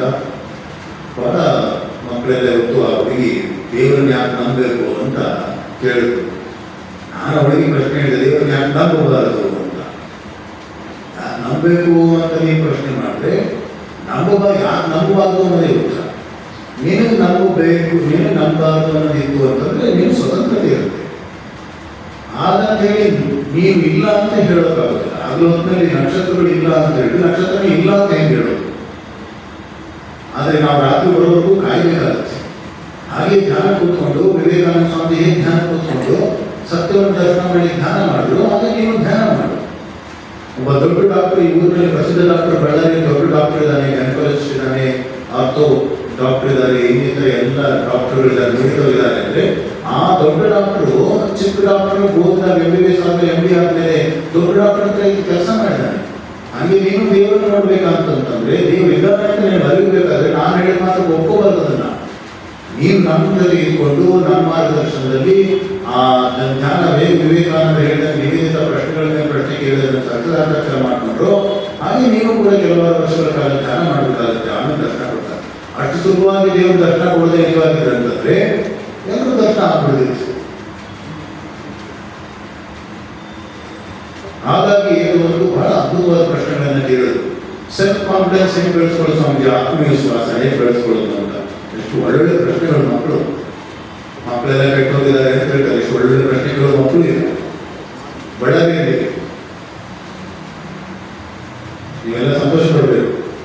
ನಿಜ ಸ್ವಲ್ಪ ಸಣ್ಣ ಸಣ್ಣ ತಪ್ಪು ಮಾಡ್ತಾರೆ, ಯಾಕೆ ದೊಡ್ಡ ತಪ್ಪು ಮಾಡ್ತಾರಲ್ಲ, ಮತ್ತೆ ನಾವು ಸ್ವಲ್ಪ ಸಣ್ಣದಾಗಿ ಮಾಡಬಾರ್ದಂದ್ರೆ ಅಂತ ಅವರು. ಅದಕ್ಕೆ ನಾವೆಲ್ಲರೂ ಕೂಡ ಬಹಳ ಎಚ್ಚರಿಕೆಯಿಂದ ಹೆಜ್ಜೆಗಳು ನೀಡಬೇಕಾಗುತ್ತೆ. ನೋಡಿ, ನೀವೇ ನಮ್ಮನ್ನು ಎಷ್ಟು ಗಮನಿಸ್ತಾ ಇರ್ತೀರಿ. ನಮ್ಗೆ 2 ಕಣ್ಣುಗಳಿಂದ ಸ್ವಾಮೀಜಿಯವರು ಹೇಗೆ ಹೆಜ್ಜೆ ಇಡ್ತಾರೆ ಅಂತ ಏನು ಹೇಳುವುದಿಲ್ಲ. ನಾವು ಬಂದು ಹೋಗ್ತಿರ್ತೀವಿ. ಅದನ್ನ ನೆನ್ಬಿಟ್ಕೊಳ್ಳಿ. ನೀವು ವಯಸ್ಸಾದ ಕಣ್ಣುಗಳು, ಅವು ಸಣ್ಣ ಸಣ್ಣ 18 ವಯಸ್ಸಿನ ಕಣ್ಣುಗಳು ಇನ್ನೂ ಚುರುಕಾಗಿರ್ತಾವೆ. ನಮ್ಮನ್ನ ಎಷ್ಟು ನೋಡ್ತಾ ಇರ್ಬೇಕು ಯೋಚನೆ ಮಾಡಿ. ನಿಮ್ಮನ್ನ ಸುಮ್ಮನೆ ನೋಡ್ತಿರ್ತಾರೆ ಅವರು. 28 ಆಯಿತು ಮಾಡ್ಬಿಡ್ತಾರೆ, ಹಂಗೆ good bye, Tata, bye bye ಅಂತೇಳಿ. ಬಾಯ್ ಬಾಯ್, ನೀವು ಬಾಯ್ ಬಾಯ್ ಬರ್ಬೋದು. ತುಂಬ ಸೂಕ್ಷ್ಮ, ತುಂಬ ಬಹಳ ಅದ್ಭುತವಾದಂತಹ ಅವ್ರಿಗೆ ನಾವು ಶಿಕ್ಷಣ ಕೊಡೋದು ಬಹಳ ಕಷ್ಟ ಇದೆ. ತುಂಬ ಓದ್ಬೇಕು, ಓದ್ತಾ ಹತ್ಬಿಟ್ಟಿರ್ತೀವಿ, ತುಂಬ ಓದ್ಬಿಡ್ತಾರೆ, ಬಹಳ ಕಷ್ಟ. ಓದೇ ಇರೋದು ಒಳ್ಳೆಯದು ಅಂತ ಅನ್ಸುತ್ತೆ, ಯಾಕೆ ಓದಿಸಿದ್ವಿ ಅಂತ. ಇರಲಿ, ನಿಮ್ಮ ಕೀರ್ತನೆ ತರ್ತಾರೆ, ಎಲ್ಲೇ ಇದ್ರು ಕೂಡ ಕೀರ್ತಿ ತರ್ತಾರೆ. ಹಾಗೆಯೇ ಆ ಪ್ರಶ್ನೆಗಳನ್ನು ಅಷ್ಟೊಂದು ಚೆನ್ನಾಗಿ ಕೇಳ್ತಾ ಇದ್ರು. ಅಲ್ಲಿ ಜೀವಂತವಾಗಿ ಅವ್ರು ಇದ್ದಾರೆ ಅಂತ. ಇನ್ನೆಲ್ಲ ಓದಿದ್ರು ನೋಡಿ, ನಿಮ್ಮ ಮಕ್ಕಳೆಲ್ಲ ಬಂದಿದ್ರೆ, ನಿಮ್ಮ ಮಕ್ಕಳೆಲ್ಲ ಜಗನ್ನಾಥ್ ಅವ್ರು ಹೇಳ್ತಾ ಇದ್ವಿ, ನಾನು ದಿನ ಭಕ್ತರು ಹೇಳ್ತಿರ್ತೀನಿ, ನಿಮ್ಮ ಮಕ್ಕಳನ್ನ ಮೊಮ್ಮಕ್ಕಳನ್ನ ಕರ್ಕೊಂಡು ಹೋಗ್ತಾನೆ ಅಂತ. ಚೆನ್ನಾಗಿತ್ತು. ಒಬ್ಬರು ಕೂಡ ಎಷ್ಟು ಕಷ್ಟ ಇದೆ. ನಾನು ಅವ್ರು ಹೇಳಿದ್ದೆ, ನಿಮ್ಮ ಮೊಮ್ಮಗನ ಕರ್ಕೊಂಡು ಬನ್ನಿ ಅಂತ. ಹೋದ್ಸರಿ ಬಂದಿದ್ದು ನಾನು, ಬಹಳ ಕಷ್ಟ ಇದೆ ಸ್ವಾಮೀಜಿ, ನಾವು ಬಂದಿದ್ದೇ ಕಷ್ಟ ಇದೆ, ನಾವು ಬಂದಿದ್ದೇ ಕಷ್ಟ.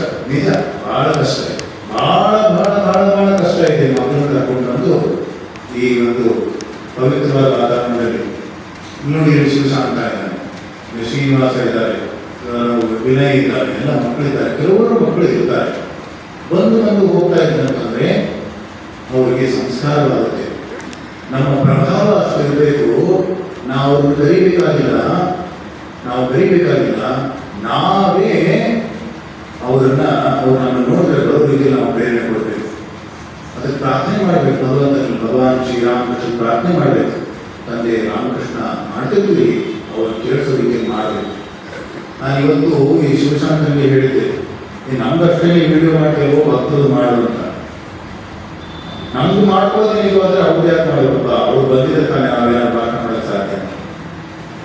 ಅಂತ ಮಹಾತ್ಮರು ಭಕ್ತರೆಲ್ಲ ಬರ್ತಾರೆ, ಪವಿತ್ರವಾಗಿರ್ತಾರೆ. ನಾಳೆ ವಿಡಿಯೋಗಳನ್ನೆಲ್ಲ ನೋಡಿದ್ರೆ ಭಕ್ತರು ಕೂಡ ನಾವು ಕೂತಿದ್ವಿ, ನನ್ನ ಆತ್ಮಕ್ಕೆ ಸಮಾಧಾನ, ಜೀವನಕ್ಕೆ ಸಮಾಧಾನ. ಹಾಗಾಗಿ ಸ್ವಲ್ಪ ಜಾಸ್ತಿ ಹೊತ್ತೇ ನೋಡ್ತಾ ಇದ್ರು ಅಂತ ಹೇಳಿದ್ರಲ್ಲಿ ಹೇಳ್ತಾ ಇದ್ದೀನಿ. ಯಾಕೆ ಪ್ರತಿಯೊಂದು ಜೀವಿಗೂ ಭಗವಂತ ಆನಂದ ಕೊಡ್ಲಿಕ್ಕೆ ಬಂದಿದ್ದಾನೆ. ಫೋಟೋಗೋಸ್ಕರ ಮಾಡೋದಲ್ಲ, ಪ್ರಚಾರಕ್ಕೋಸ್ಕರ ಮಾಡೋದಲ್ಲ. ಜೀವನಕ್ಕೆ ನಾನಾ ರೀತಿಯ ಸಮಾಧಾನಗಳು ಬೇಕಾಗುತ್ತೆ. ನಾವು ಏನಾದರೂ ಕೀರ್ತಿಯನ್ನು ವಿಪರೀತವಾಗಿ ಅಪೇಕ್ಷಿಸಿಕೊಂಡ್ರೆ ಅದು ಸಿಗೋದಿಲ್ಲ. ಅದು ನೀವು ಬಯಸ್ತಿಲ್ಲ ಅಂತಂದ್ರೆ ಸುಮ್ಮನೆ ರಾಮಕೃಷ್ಣ ರಾಮಕೃಷ್ಣ ಅಂದ್ರೆ ಬೇಡ ಅಂದ್ರೆ ಸಿಗ್ತಾ ಇರುತ್ತೆ. ಹಾಗೆ ರಾಮಕೃಷ್ಣ ಅಂದ್ರೆ ಸುಮ್ಮನೆ ಮಾಡೋದು ನೋಡಿ 150-160 ವರ್ಷದಿಂದ ಇವತ್ತು ಅವ್ರಿಗೆ ಇಟ್ಟು ನಾವು ನೆನಪಿಸ್ಕೊಳ್ತಾ ಇದ್ವಿ. ಎಷ್ಟು ಜನ ಹೋದರು, ಆದರೆ ಅವರಿಗೆ ಇರುವಂಥ ಗೌರವ, ಅವರ ಆಶೀರ್ವಾದ ಬೇಕು. ರಾಮಕೃಷ್ಣನಂದ ನೀನು ಕೃಪೆ ಮಾಡಪ್ಪ, ನೀನು ಯಾವ ರೀತಿ ರಾಮಕೃಷ್ಣ ಬಗ್ಗೆ ಭಕ್ತಿ ಇಟ್ಕೊಂಡಿದ್ದೇವೆ ಅದರ ದೂರಾದರೂ ನಾನು ಕೊಡಪ್ಪ ಅಂತೇಳಿ ನಾವು ಕೇಳ್ಕೊಳ್ಳೋ ಸ್ಥಿತಿ ಬಂದಿದೆ. ಅಷ್ಟು ತನ್ನ ತಾನು ಸಮರ್ಪಿಸ್ಕೊಂಡಿರೋರು. ಅದಕ್ಕೆ ನಾವು ಕೂಡ ಇವತ್ತು ಆ ಮಹಾತ್ಮರನ್ನ ಜೀವನ ಚರಿತ್ರೆ ಹೇಳ್ತಿದ್ವಿ. ಅವರು ರಾಮಕೃಷ್ಣನಿಗೆ ಯಾವ ಚಿತ್ರ ಕಾಣಿಸ್ತಿರಲಿಲ್ಲ, ಸಾಕ್ಷಾತ್ ಶ್ರೀರಾಮಕೃಷ್ಣ ಕಾಣಿಸ್ತಿದ್ರು.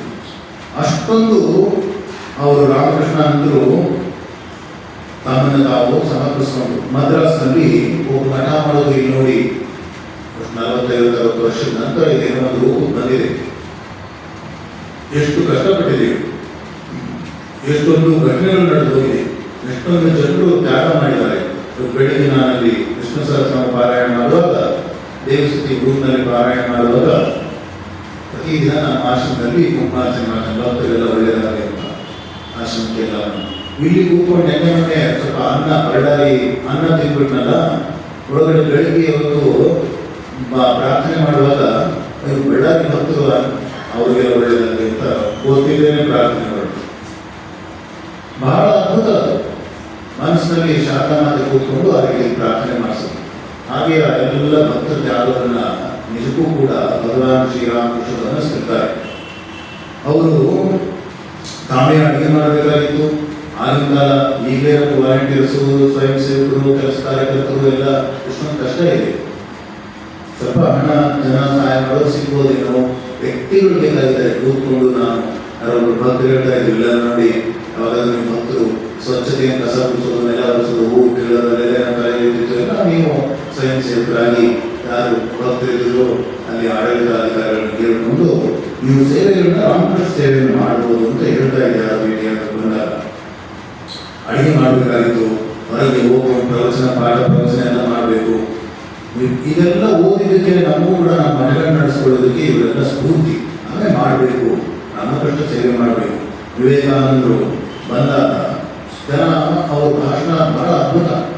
ರಾಮಕೃಷ್ಣನಂದರು ಅಷ್ಟು ಶಕ್ತಿ ಇರಲಿಲ್ಲ, ಹಾಗಾಗಿ ಜನ ಅಷ್ಟೊಂದು ಬೇಗ ಸ್ಪಂದಿಸಲಿಲ್ಲ ಅಂತ ಇಲ್ಲಿ ಸೋಮನಾಥಾನಂದಜಿಯವರು ಬರೀತಾರೆ. ಅದರ ರೆಕಾರ್ಡ್ಸ್ ಎಲ್ಲ ಇದೆ, ಅದರ ರೆಕಾರ್ಡ್ಸ್ ಇದ್ದನ್ನ ಬರೀತಾರೆ. ಹಾಗಾಗಿ ಸ್ವಲ್ಪ ಜನ ಕಡಿಮೆ ಆದಾಗ ಬಾಹ್ಯವಾಗಿ ಮಾತನಾಡಿದಾಗಲೇ ಪ್ರವಚನಗಳನ್ನೇ ಕೇಳಿ ಮರಳಾಗೋದು ಜಾಸ್ತಿ. ಸ್ವಾಮಿ ವಿವೇಕಾನಂದ ಶಕ್ತಿಯು ಶಕ್ತಿ, ಆದರೆ ರಾಮಕೃಷ್ಣಾನಂದ ಮಹಾತಪಸ್ಸುಗಳಂತ ಗುರುತಿಸೋದು ಅಷ್ಟು ಸುಲಭ ಆಗಿರಲಿಲ್ಲ.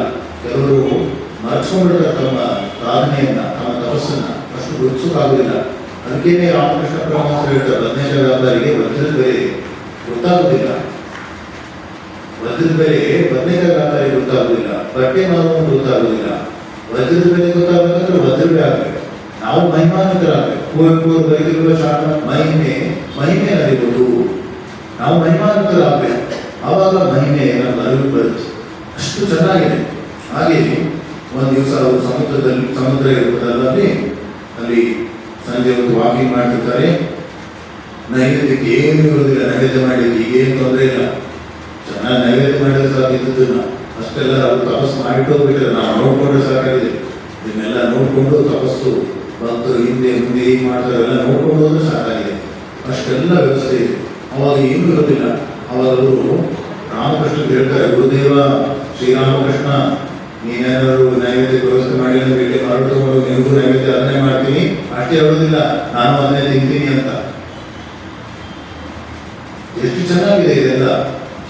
ಇದಕ್ಕೆಲ್ಲ ಇದನ್ನು ಮೂಢನಂಬಿಕೆ ಅನ್ನೋಕ್ಕಾಗುತ್ತಾ? ನಾವು ಕೇಳ್ತೀವಿ ಮೂಢನಂಬಿಕೆ ಅಲ್ವಾ ಅಂತ. ಇರಲಿ, ಆ ಥರದ್ದಿರುತ್ತೆ. ಆ ಮಕ್ಕಳು ಅಷ್ಟು ಪ್ರಶ್ನೆ ಅವರು ಕೇಳಿದ್ರಲ್ಲ, ಮೂಢನಂಬಿಕೆ ಅಂತ ಹೇಳಿ. ಆ ರಾಮಕೃಷ್ಣ ಅಂದ್ರು ಅದನ್ನೇ ಕೊಡ್ತೀನಿ ಅಂತ. ಅವ್ರು ಹಾಕೊಂಡು ಒಂದು ವಸ್ತ್ರ ತಗೊಂಡು ಮರಳು ತಕ್ಕೊಂಡು ರಾಮಕೃಷ್ಣ ತಮ್ಮ ಆಶ್ರಮ ಬರ್ತಾರೆ. ಅದನ್ನ ನೈವೇದ್ಯ ಇಡಬೇಕು ಅನ್ನೋದ್ರೊಳಗಡೆ ಒಬ್ಬ ಭಕ್ತ ಬರ್ತಾನೆ, ನನ್ನ ಪ್ರಮೋಷನ್ ಆಗಿದೆ, ಅದಕ್ಕೆ ನೈವೇದ್ಯ ಕೆಲವು ಸಾಮಾನು ತಗೊಂಡು ನಿಂತುಕೊಳ್ಳಿ ಅಂತ ಹೇಳ್ತಾನೆ. ಎಲ್ಲ ನಡೆದಿರೋ ಘಟನೆಗಳು. ಕಬೋಧ ಕಲ್ಪಿತ ಅಲ್ಲ, ಎಕ್ಸಾಪರೇಷನ್ ಅಲ್ಲ. ನಮ್ಮ ಮನೆಯಲ್ಲಿ ನೀವೆಲ್ಲ ನಿಷ್ಠೆಯಿಂದ ಮಾಡಿ ಸ್ವಾಮೀಜಿ, ನಮ್ಮ ಭಕ್ತರು ಹೇಳ್ತಿರ್ತಾರೆ, ಅನ್ಕೊಂಡಿದ್ದೀವಿ ಸ್ವಾಮೀಜಿ ಇದೆಲ್ಲ ನಡೆದೋಯ್ತು ಅಂತ. ಸನ್ಯಾಸಿಗಳು ಹೇಳೋದಲ್ಲ, ಭಕ್ತರು ಕೂಡ ತಮ್ಮ ಭಕ್ತಿಯಲ್ಲಿ ಮನೆ ಸಂಕಲ್ಪ ಮಾಡಿ ಸೇವೆಗಳನ್ನು ಮಾಡ್ತಾ ಇದ್ರೆ ನಡೆದು ಹೋಗ್ಬಿಡುತ್ತೆ, ಇಲ್ಲ ಒಡೆದು ಹೋಗ್ಬಿಡುತ್ತೆ ಕಪ್ಪತನ ಇದ್ರೆ. ಆ ರಾಮಕೃಷ್ಣ ಅನ್ನೋದು ಈ ಥರದ್ದೆಲ್ಲ ನಡೆದಾಗ ಅವರು ಕಣ್ಣೀರು ಬರ್ತದೆ, ಏನಪ್ಪ ಪ್ರಭು ರಾಮಕೃಷ್ಣ ನೀವು ಕೃಪೆ ಮಾಡೋದು ಅಂತ. ಹಾಗೆ ನಮಗೂ ವೈಯಕ್ತಿಕವಾಗಿ ಈ ರಾಮಕೃಷ್ಣರ ಪರಮಹಂಸರ ಅವ್ರು ಏನು ಪವಾಡ ಮಾಡ್ತಾರೆ, ತಾಳ್ಮೆ ಬೇಕು, ನಂಬಿಕೆ ಬೇಕು, ಶ್ರದ್ಧೆ ಇರಬೇಕು, ಸಮರ್ಪಣೆ ಇರಬೇಕು. ಇದೆಲ್ಲ ಇದ್ದಾಗ ಅನುಭವ ಆಗುತ್ತೆ. ಬಡ್ಡಿ ವ್ಯವಹಾರ ಮಾಡ್ತಾರೆ, ವ್ಯವಹಾರಕ್ಕೆ ಬಡ್ಡಿ ವ್ಯವಹಾರ ಮಾಡ್ಬೋದು ಜೀವನ ನಡೆಸ್ಲಿಕ್ಕೆ. ಆದರೆ ದೇವ್ರ ಜೊತೆ ಬಡ್ಡಿ ವ್ಯವಹಾರ ಮಾಡ್ತಾ ಇದ್ರೆ, ಬಡ್ಡಿ ವ್ಯವಹಾರ ಲೌಕಿಕವಾಗಿರಲಿ, ಆದರೆ ದೇವ್ರ ಜೊತೆ ನಿಮ್ಮ ಮನಸ್ಸನ್ನ ದೇವರು ಸಮರ್ಪಿಸೋ ಪ್ರಾಮಾಣಿಕವಾಗಿ. ಯಾರಾದರೂ ನಿಮ್ಮ ಖರ್ಚಿಗೆ ಏನು ಮಾಡ್ತೀರಿ ಅಂತ ಕೇಳಿದಾಗ, ಅವರು ಯಾವಾಗಲೂ ಏನು ಮಾಡ್ತೀರಿ ಅಂತ ಕೇಳಿದಾಗ ದೇವರು ಕೊಡ್ತಾನೆ. ನಾವು ಈ ಸಲ ನಮ್ಮ ಹರಿಹರ ಆಶ್ರಮದಲ್ಲಿ 14ನೇ ವಾರ್ಷಿಕೋತ್ಸವ ಮಾಡಿದ್ವಿ. ಸಂಕಲ್ಪ ಮಾಡ್ಕೊಂಡಿದ್ವಿ, ಯಾರನ್ನೂ ಕೂಡ ಹಣವನ್ನು ಕೇಳಬಾರ್ದು, ಪತ್ರಿಕೆಯಲ್ಲೂ ಹಾಕಬಾರ್ದು, ಸುಮ್ಮನೆ ಒಂದು ಪರೀಕ್ಷೆ. ಪ್ರತಿ ಸಲ ಮಾಡೋದು ಎಕ್ಸ್ಪೆರಿಮೆಂಟು. ಒಂದು ನೋಡೋಣ ರಾಮಕೃಷ್ಣ ನಮ್ಮ ನೈತಿಕತೆ ಬರಲಿ ಅಂತ. ನಾಳೆ ದೊಡ್ಡ ಕಾರ್ಯ ಮಾಡೋದ್ರೆ ಸಣ್ಣ ಕಾರ್ಯ, ಬಹಳ ಅಲ್ಪ ಮೊತ್ತದ ಖರ್ಚಾಗುತ್ತೆ. ಅದು ಟೆಸ್ಟ್ ಮಾಡೋಣ, ರಾಮಕೃಷ್ಣ ನಾವು ಸ್ವಲ್ಪ ಕಿಂಚಿದ್ದೇ ನಾವು ಸಮರ್ಪಣೆ ಮಾಡ್ಕೊಂಡಿದ್ದೀವ ಅಂತ. ಅದು ಹಾಗೆಯೇ ನಾವು ಕೇಳ್ತಾನೆ ಮಾಡಿದ್ರೆ ಆ ಕಾರ್ಯಕ್ರಮಗಳು ನಡೆದೋಯ್ತು. ಅಷ್ಟು ಕೃಪೆಯನ್ನು ರಾಮಕೃಷ್ಣ ಮಾಡ್ತಿರ್ತಾರೆ. ಹಾಗೆಯೇ ದೇವರನ್ನೇ ಬೇಡೋಣ ಅಂತ ನಿನ್ನೆ ಕೂಡ ಘಟನೆ ಹೇಳಿದೆ. ಮನುಷ್ಯನ ಏನು ಕೇಳಬೇಕು ಅಂತ, ಮನುಷ್ಯನಾದ್ರೆ ಭಗವಂತ.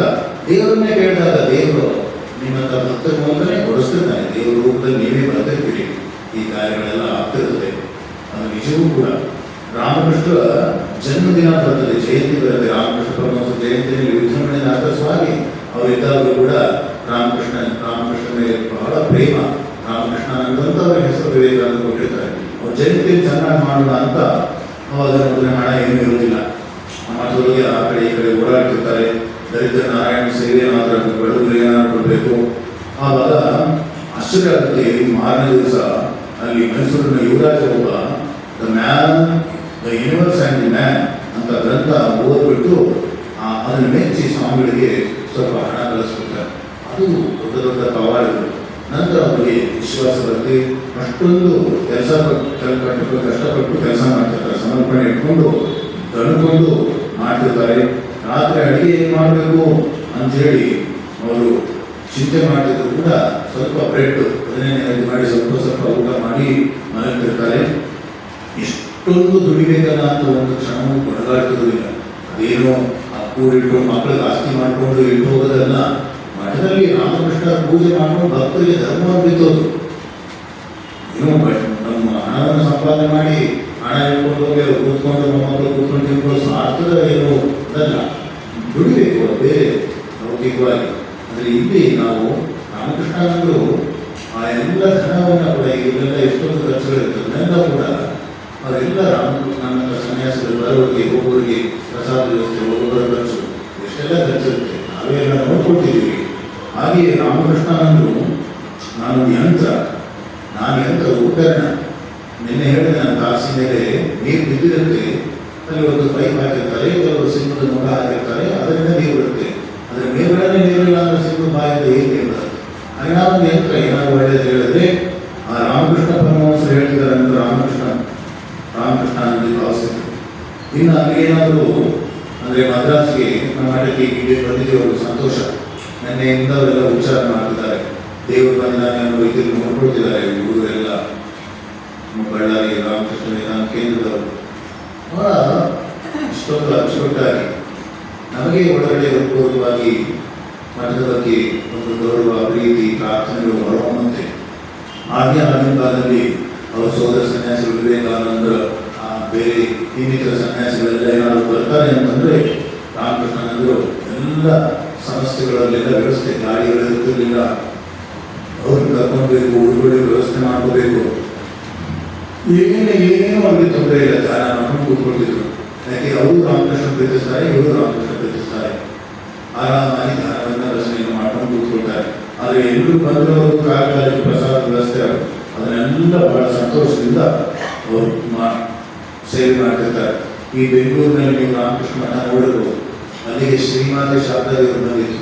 ಶ್ರೀಮಾತೆ ಶಾರದಾದೇವರನ್ನ ರಾಮಕೃಷ್ಣ ಅಂದರೆ ಕರ್ಕೊಂಡ್ಬರ್ತಾರೆ. ನಮ್ಮ ಕರ್ನಾಟಕದ ಒಂದು ಹೆಮ್ಮೆ, ಆದಿಶಕ್ತಿ, ಜಗತ್ತಿನ ಒಡತಿಯಾದಂಥ ಮಹಾತಾಯಿ ಜಗದಂಬೆ, ಆ ಆದಿ ಶಾರದಾಮಾತೆ ಕರ್ನಾಟಕಕ್ಕೂ ಬಂದಿದ್ದಾರೆ ಅಂತ ಬಹಳ ಧ್ಯಾನಿಸ್ಬೋದು, ಭಾವಿಸ್ಬೋದು. ಅದನ್ನು ಕೂಡ ಮಾಡಿದವರು ಶ್ರೀರಾಮಕೃಷ್ಣನನ್ನು. ಯಾರು ಕೂಡ ಬಂದಾಗ, ಭಕ್ತರು ತಮ್ಮ ಹತ್ರ ಬಂದಾಗ ಸ್ವಲ್ಪ ಕಠೋರವಾಗಿ ಹೇಳ್ತಿದ್ರು ಕೂಡ ಅವರು ಹಿತಕ್ಕಾಗಿ ಹೇಳಿದರು. ಅವರೊಬ್ಬರು ಹೇಳ್ಕೊಂಡು ಅವ್ರು ಹೇಳ್ತಾರೆ, ಪ್ರವಚನ ಸಮಯದಲ್ಲಿ ತಲೆ ಮೇಲೆ ಕೈ ಇಟ್ಟು ಒಬ್ಬ ಕೂತ್ಕೊಂಡಿರ್ತಾನೆ, ತಲೆ ಮೇಲೆ ಕೈ ಇಟ್ಕೊಂಡು ಕೂತ್ಕೊಂಡಿರ್ತಾರೆ. ಈ ಕುಟುಂಬಕ್ಕೆ ಯಾರೂ ಇಲ್ಲ, ಒಳ್ಳೆಯವರು. ಅವರು ಅವನು ಕೂತ್ಕೊಂಡಿದ್ದ ನೋಡಿ, ಕೂತ್ಕೋಬೇಡ, ಇದು ಗೋಳಿ ಭಂಗಿಯದು, ಗೋಳಿದೆ ಅಂತ ಸ್ವಲ್ಪ ನಗನಂತ ಕೂತ್ಕೋ ಅಂತ. ನೀವು ಸ್ವಲ್ಪ ನಗ್ತಾ ಇಲ್ಲ, ನಗನಂತ ಕೂತ್ಕೋಬೇಕು ಅಂತ. ಇದು ನಾನು ವೃತ್ತಿಯನ್ನು ಬರದೆ ಇದನ್ನು ಹೇಳಬೇಕು ಅಂತ ಪ್ರವಚನ ಕೇಳುವಾಗ ಚಿಂತೆ ಹತ್ಕೊಂಡು ಕೂತ್ಕೊಂಡಿದ್ರೆ ಬಹಳ ಕಷ್ಟ. ಅದನ್ನ ರಾಮಕೃಷ್ಣನಂದರು ಮನೆಗೆಲ್ಲ ಸೇವೆ ಮಾಡಿ, ಸಾಕಷ್ಟು ಧ್ಯಾನಗಳನ್ನು ಮಾಡಿ, ಸಾವಿರಾರು ಜನರು ಭಕ್ತರನ್ನ ನಿರ್ಮಾಣ ಮಾಡಿ, ಆಮೇಲೆ ಅವರಿಗೆ ಸ್ವಲ್ಪ ಕಾಯಿಲೆ ಬರುತ್ತೆ. 21 ಆಗಸ್ಟ್ 1911ರಲ್ಲಿ ದೇಹಾಡುತ್ತಾರೆ. ಇಡೀ ದಕ್ಷಿಣ ಭಾರತದಲ್ಲಿ ಬಳ್ಳಾರಿ ಸೇರಿಕೊಂಡು ದಕ್ಷಿಣ ಭಾರತದಲ್ಲೇ ರಾಮಕೃಷ್ಣ ಪರಮಹಂಸರು, ಶಾರದಾಮಾತೆ, ವಿವೇಕಾನಂದರು ಏನಾದರೂ ಈಗ ನಾವು ತಿಳ್ಕೊಳ್ತಾರೆ ಅಂದರೆ ಅದಕ್ಕೆ ರಾಮಕೃಷ್ಣಾನಂದರೇ ಕಾರಣ. ಅದಕ್ಕೋಸ್ಕರ ಇವತ್ತು ಆ ರಾಮಕೃಷ್ಣಾನಂದ ಒಂದು ಸ್ವಲ್ಪ ವಿಷಯಗಳನ್ನು ತಿಳಿಸ್ತೇವೆ. ಇನ್ನು ಗುರು ಮಹಿಮೆ, ಎಲ್ಲವೂ ರಾಮಕೃಷ್ಣ ಗುರು ಮಹಿಮೆ. ಆ ಗುರು ಮಹಿಮೆಯನ್ನು ಪೂಜ್ಯ ಸ್ವಾಮಿ ಪುರುಷೋತ್ತಮಾನಂದ ಮಹಾರಾಜರು ಬಹಳ ಚೆನ್ನಾಗಿ ಹೇಳಿದ್ದಾರೆ. ಇನ್ನೂ ಸ್ವಲ್ಪ ಕೆಲ ಕಾಲ ಸಮಯ ಇರೋದ್ರಿಂದ ವಿಶೇಷವಾಗಿ ನಮಗೆಲ್ಲರಿಗೂ ಕೂಡ, ನನ್ನೆಲ್ಲರೂ ಕೂಡ ನಾವು ಹೇಳ್ತಾ ಇದ್ದೀವಿ, ಗುರು ಕತ್ತಲನ್ನ ಹೋಗಲಾಡಿಸಿ ಬೆಳಕನ್ನು ತೆಗೆದುಕೊಳ್ತಾನೆ. ಮತ್ತೆ ಆ ಗುರು ನೆನ್ನೆ ಹೇಳ್ತಾ ಇದ್ದೆ, ಒಂದು ಮದುವೆ ಮಾಡುವಾಗ ಒಂದು ಗಂಡು ಒಂದು ಹೆಣ್ಣನ್ನು ಮದುವೆ ಮಾಡೋ ವ್ಯಕ್ತಿ ಬೇಕಾಗ್ತಾನೆ. ಹಾಗೆ ಜೀವನ ಶಿವನ ಜೊತೆ ಆ ಹೆಣ್ಣು ಗಂಡನ್ನು ಸೇರಿಸಬೇಕು ಒಬ್ಬ ವ್ಯಕ್ತಿ ಮದುವೆ ಮಾಡಲಿಕ್ಕೆ. ಹಾಗೆ ಈ ಜೀವಾತ್ಮನನ್ನ ಪರಮಾತ್ಮನ ಜೊತೆ ಸೇರಿಸಬೇಕು ಒಬ್ಬ ವ್ಯಕ್ತಿ, ಅವನೇ ಗುರು. ಆದರೆ ನಿಜಕ್ಕೂ ಕೂಡ ಯಾರು ಶ್ರೇಷ್ಠ ಕವಿದಾಸರು ಹೇಳ್ತಾರಲ್ಲ, ಗುರು ಗೋವಿಂದ ಇಬ್ಬರು ನನ್ನ ಮುಂದೆ ಬಂದಿರ್ತಾರೆ, ಯಾರಿಗೆ ಮೊದಲು ನಮಸ್ಕಾರ ಮಾಡ್ತಾರೆ ಗುರುವಿಗೆ. ಯಾಕೆ? ಗೋವಿಂದನ ದರ್ಶನ ಮಾಡ್ತಾನೆ ಗುರು ಅಂತ. ಗೋವಿಂದನ ದರ್ಶನ ಮಾಡ್ತಾನೆ ಗುರು ಆಗಿದ್ದರಿಂದ ನಾನು ಗುರುವಿಗೆ ಮೊದಲು ನಮಸ್ಕಾರ ಮಾಡ್ತೀನಿ ಅಂತ. ಆ ಜೀವಾತ್ಮನನ್ನ ಪರಮಾತ್ಮನಿಗೆ ನಾನು ಹುಟ್ಟಿದ್ದೇ ಪರಮಾತ್ಮನ ಸಂಧಿಸಲಿಕ್ಕೆ ಪ್ರೇರಣೆ ಕೊಡುವಂತಹವರು ಮಾತ್ರ ಗುರು.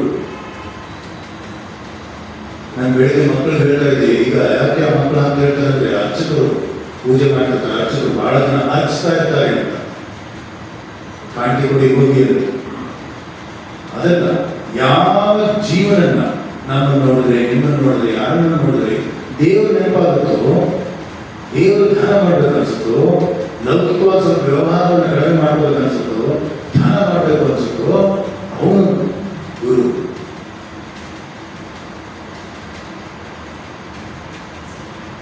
ಹೇಗೆ ಅಂತ ಅವ್ರು ಹೇಳ್ತಾರೆ, ಇವು ಕಪ್ಪು ಬಟ್ಟೆ ಹಾಕೊಂಡು ವಕೀಲರು ಕಪ್ಪು ಬಟ್ಟೆ ಹಾಕೊಂಡು ನೋಡಿದ್ರೆ ಒಂದು ಕೇಸ್ ನೆನಪಾಗುತ್ತೆ, ಬಿಳಿ ಬಟ್ಟೆ ಹಾಕೊಂಡು ನೋಡಿದ್ರೆ ಕಾಯಿಲೆ ಬೇಡ ನೆನಪಾಗುತ್ತೆ. ಹಾಗೆಯೇ ಆ ದೇವ್ರ ಧ್ಯಾನ ಮುಖ ನೋಡ್ಬಿಟ್ರೆ ದೇವ್ರ ಧ್ಯಾನ ಮಾಡಬೇಕು ಅನಿಸ್ತದೆ. ರಾಮಕೃಷ್ಣ ಪರಮಹಂಸರು ಇದನ್ನ ಹೇಳ್ತಾರೆ ಉದಾಹರಣೆಗಳು. ಅದಕ್ಕೆ ಶ್ರೀ ಗುರು ಮಹಿಮೆ ಅಂತ ಬಹುಶಃ ಇಲ್ಲಿ ಪುಸ್ತಕದಲ್ಲಿ ಇರ್ಬೋದು, ಇದ್ರು ಅವ್ರು ನಮ್ಮ ಹತ್ರ ತರಿಸ್ತಾರೆ.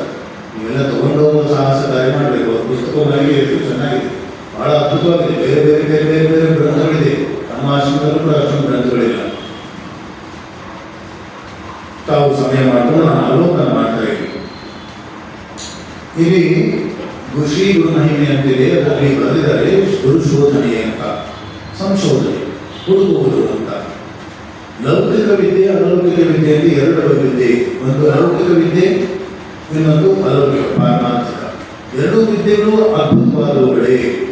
ನೋಡಿ, ಅಲ್ಲಿ ಟೀಕಿಸ್ತಾ ಇಲ್ಲ ನೋಡಿ, ವಿಶೇಷತೆ ಅದು. ರಾಮಕೃಷ್ಣ ಪ್ರಪಂಚದಲ್ಲಿ, ರಾಮಕೃಷ್ಣ ಲೋಕದಲ್ಲಿ ಟೀಕಿಸೋದಿಲ್ಲ, ಸತ್ಯವನ್ನು ಹೇಳೋದು. ಎರಡು ವಿದ್ಯೆ ಬೇಕು. ಲೌಕಿಕ ವಿದ್ಯೆ ಐಹಿಕ ಜೀವನದ ವಿವರಗಳನ್ನು ಹೊಂದಿರುತ್ತದೆ, ಪಾರಮಾರ್ಥಿಕ ವಿದ್ಯೆ ಆಧ್ಯಾತ್ಮಿಕ ಜೀವನದ ಮರ್ಮಗಳನ್ನು ಕೊಡುತ್ತದೆ. ಎರಡು ವಿದ್ಯೆ ಅವಶ್ಯಕ. ಲೌಕಿಕ ವಿದ್ಯೆಯಲ್ಲಿ ಪಕ್ವವಾಗಿಯೇ ಅವಲಂಬಿತ ಪ್ರಯಾಣಿಸುವುದು ಜೀವ ವಿಕಾಸದ ವಿಶಿಷ್ಟತೆ. ಲೌಕಿಕದಲ್ಲಿ ಇರಲೇಬೇಕಾಗುತ್ತೆ, ಆದರೆ ನಮ್ಮ ಗುರಿ ಅಲೌಕಿಕಕ್ಕೆ ಹೋಗೋದು. ಸ್ವಲ್ಪ ಹಣ ಸಂಪಾದನೆ ಮಾಡ್ತಿದ್ದು ಏನೋ ಸ್ವಲ್ಪ ಸಂಪಾದನೆ ಮಾಡೋದು, ಸರಿ ಹಣ ಸಂಪಾದನೆ ಮಾಡೋದು ಅಲ್ಲ. ಹಣ ಸಂಪಾದನೆ ಮಾಡೋದ್ರಲ್ಲಿ ಧರ್ಮ ನಡೆಸಬೇಕು. ಹಣ ಸಂಪಾದನೆ ಮಾಡ್ತಾ ಇದ್ದು ಭಗವಂತ ಪ್ರಾರ್ಥನೆ ಮಾಡಿರ್ತೀಯ, ಆಕೆ ಹೊತ್ತಿರ್ತೀಯ, ಆಕೆ ತೀರಿಸ್ಬೇಕು.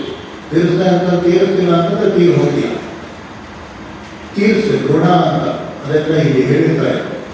ನಮ್ಮ ಈ ಪಂಚಗುಣಗಳು, ದೇವರುಣ, ಮಾತೃಋಣ, ಪಿತೃಋಣ, ಇದರಲ್ಲಿ ಮುಖ್ಯವಾಗಿ ಋಷಿಗುಣ. ಋಷಿಗಳು ಆತ್ಮತತ್ವವನ್ನು ಬರೆದು ಋಷಿಗುಣಗಳನ್ನು ತಿಳಿಸಬೇಕು, ಗುರುಗುಣ ತಿಳಿಸಬೇಕು. ತಂದೆ ತಾಯಿ ಗುಣವನ್ನೇ ತಿಳಿಸೋಕ್ಕಾಗುವುದಿಲ್ಲ, ತಂದೆ ತಾಯಿಗಳನ್ನು ಮಾತನಾಡಿಸುವುದಿಲ್ಲ. ಆಶ್ಚರ್ಯ, ಅಷ್ಟೊಂದು ವ್ಯವಹಾರ ಪ್ರಜ್ಞೆ. ಅದು ಹೇಗೆ ಯಾವ ಭಗವಂತನೂ ಒಲಿಯುವುದಿಲ್ಲ ಕಪಟತನ ಇದ್ದರೆ. ಹಾಗೆಯೇ ಋಣಗಳನ್ನು, ಗುರುವಿನ ಋಷಿಗುಣ ತಿಳಿಸಬೇಕು. ಅದು ಹಣ ಕೊಟ್ಟವರನ್ನು ಮೆಚ್ಚಲಿಕ್ಕೆ ಆಗುವುದಿಲ್ಲ, ಸಮರ್ಪಣೆ ಮಾಡಿಕೊಳ್ಬೇಕು, ಧರ್ಮವನ್ನು ಮಾಡಬೇಕು. ಧರ್ಮರಾಯರು ಎಷ್ಟೊಂದು ಸಂಕಟದಲ್ಲಿದ್ದ. ಭೀಷ್ಮಾಚಾರ್ಯರು ನೆನಪಾಗ್ತಿರ್ತಾರೆ. ನಿನ್ನೆ ಕೃಷ್ಣಾರ್ಜುನ, ಅದು ಭೀಷ್ಮಾಚಾರ್ಯಂಥ ಪವಿತ್ರ ವ್ಯಕ್ತಿಗಳು, ಅದು ಕೃಷ್ಣ ಕೃಪೆ ಆಗಲಿಲ್ಲ ಅವರಿಗೆ. ಯಾವ ವಿದ್ಯೆ ಇರಲಿಲ್ಲ ಅವರಿಗೆ. ಅಂತಹ ಪ್ರಚಂಡ ಬ್ರಹ್ಮಚಾರಿ ಅಂತ, ಎಂತಹ ವ್ರತಗಳನ್ನೆಲ್ಲ ಮಾಡ್ತಿರ್ತಾನೆ. ಆದರೆ ಅದ್ಭುತ. ಕರ್ಣ ಎಂಥ ತ್ಯಾಗಿ, ಕಾನಸೂರ, ಅದಕ್ಕೆ ಕೃಷ್ಣ ಕೃಪೆ ಆಗಲಿಲ್ಲ. ಅರ್ಜುನನಿಗೆ ದ್ರೌಪದಿ ಮದುವೆ ಆಗಿರ್ತಾನೆ ಅರ್ಜುನ, ಮತ್ತೆ ಸ್ವಯಂ ಶ್ರೀಕೃಷ್ಣ ತನ್ನ ತಂಗಿಯನ್ನು ಸುಭದ್ರೆಯನ್ನು ಕೊಟ್ಟು ಮದುವೆ ಮಾಡಿಸ್ತಾನೆ. ಕೃಷ್ಣ ಕೃಪೆ ಆಯಿತು. ಏನಿತ್ತು ಅವನಿಗೆ? ಗುರು ನಿಷ್ಠೆ ಇತ್ತು, ಕೃಷ್ಣನಲ್ಲಿ ಆ ಅದ್ಭುತವಾದ ಶರಣಾಗತಿ ಇತ್ತು. ಧರ್ಮ ಅಂದರೆ ಕೃಷ್ಣ ಅಂತ. ಧರ್ಮ ಅಂದರೆ ನಾನು ಮಾಡ್ಕೊಂಡಿದ್ದಲ್ಲ, ನಾನು ಅಹಂಕಾರದಿಂದ ಧರ್ಮ ನಿರ್ಮಾಣ ಆಗುವುದಿಲ್ಲ. ಧರ್ಮ ಅನ್ನೋದು ನಾನು ನೀವು ಮಾಡಿದಲ್ಲ, ಧ್ಯಾನ ಸಿದ್ಧಾಂತ ಋಷಿಗಳು ಮಾಡಿರೋದದು. ನಾವು ಅದನ್ನು ಆಚರಣೆ ಮಾಡಿಕೊಂಡು ಅದನ್ನು ಅನುಷ್ಠಿಕೊಳ್ಳುವುದಲ್ಲ. ನಾನು ಮಾಡ್ಕೊಂಡಿಲ್ಲ ಅಂತ ಹೇಳ್ಕೊಂಡಿಲ್ಲ, ನೀವೇ ಧರ್ಮ ಮಾಡುವುದು ಅಂತ ಜಗತ್ತೇ ಹೇಳುತ್ತೆ.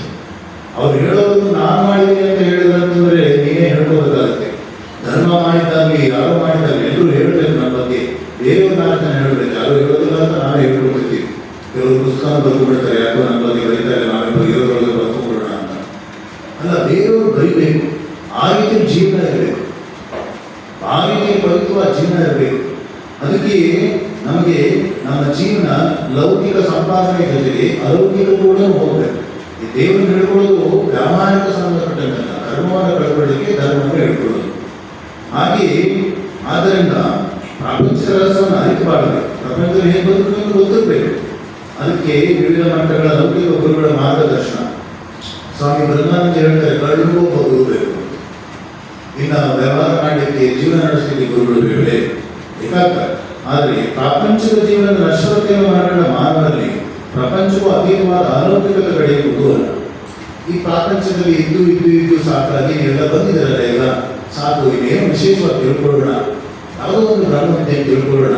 ಜ್ಞಾನ ಎಲ್ರಿಗೂ ಅದು ಅರಿವಾಗುತ್ತೆ ಅಂತಲ್ಲ. ಒಂಟೆ, ರಾಜಸ್ಥಾನದಲ್ಲಿ ಒಂಟೆ ಇರುತ್ತೆ, ಎಲ್ಲ ಕಡೆ ಇರ್ತದೆ ಒಂಟೆ, ಆ ಕಡೆ ಜಾಸ್ತಿ. ಆ ಪಪ್ಪಸ್ ಕಡೆ ಬೆಳೀತಿರ್ತದಲ್ಲಿ, ಮುಳ್ಳಿರ್ತದಲ್ಲಿ, ಅದಕ್ಕೆ ಹಸುವಾಗ್ಬಿಟ್ಟಿರುತ್ತೆ, ನೀರಡಿಗಾಗಿರುತ್ತೆ, ಪಾಪಸ್ ಕಡೆ ತಿನ್ನುತ್ತೆ. ನಾಗೆ ಒಂಟೆ, ನಾಗೆ ದಪ್ಪ, ಅದು ದಪ್ಪ, ಅದು ಚುಚ್ಚಿ, ಮುಳ್ಳು ಚುಚ್ಚಿ ರಕ್ತ ಬರ್ತಿರುತ್ತೆ.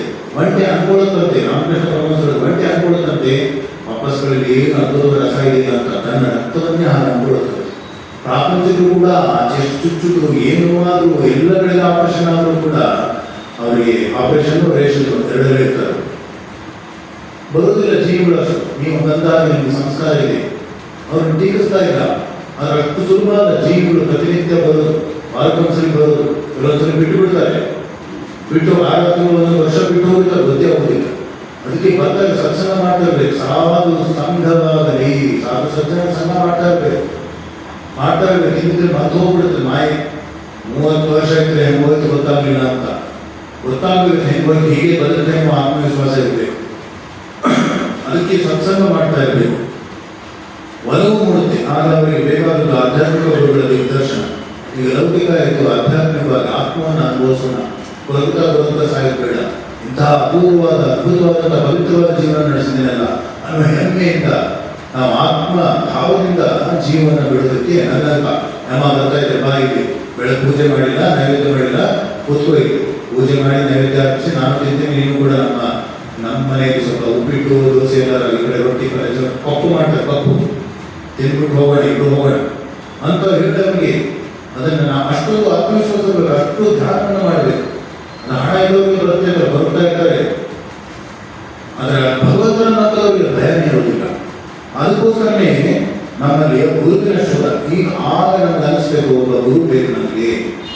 ಆತ್ಮಜ್ಞಾನ ಹೊಂದಿದ ಗುರುವನ್ನು ಹುಡುಕಲು ಹೊರಟ ನಾವು ಕೂಡಲೇ ಅವನು ಸಿಗ್ಬೋದೆಂದು ನಿರೀಕ್ಷಿಸ್ಕೊಂಡು ತಕ್ಷಣ ಸಿಕ್ಬಿಡ್ತಾರೆ ಅಂತ ಹೇಳಕ್ಕಾಗೋದಿಲ್ಲ. ಆದರೆ ಕನಿಷ್ಠ ಪಕ್ಷ ಆಧ್ಯಾತ್ಮಿಕವಾಗಿ ಮುಂದುವರಿದ ಗುರು ದೊರೆತಿರೋದು ಕಡಿಮೆ ಮಾತ್ರ. ದೇವರು ಸಾಕ್ಷಾತ್ಕಾರ ಮಾಡ್ಕೊಂಡಿದ್ದಾರೆ ಅಂತ ಹೆಂಗೆ ಹೇಳೋದು, ಆದರೆ ದೇವರು ಸಾಕ್ಷಾತ್ಕಾರ ಮಾಡ್ಕೊಳ್ಳೋ ಪ್ರಯತ್ನ ಮಾಡ್ತಿದ್ದಾರೆ ಅನ್ನೋದು ಸಿಕ್ಕರೂ ಕೂಡ ನಮ್ಮ ಪುಣ್ಯ.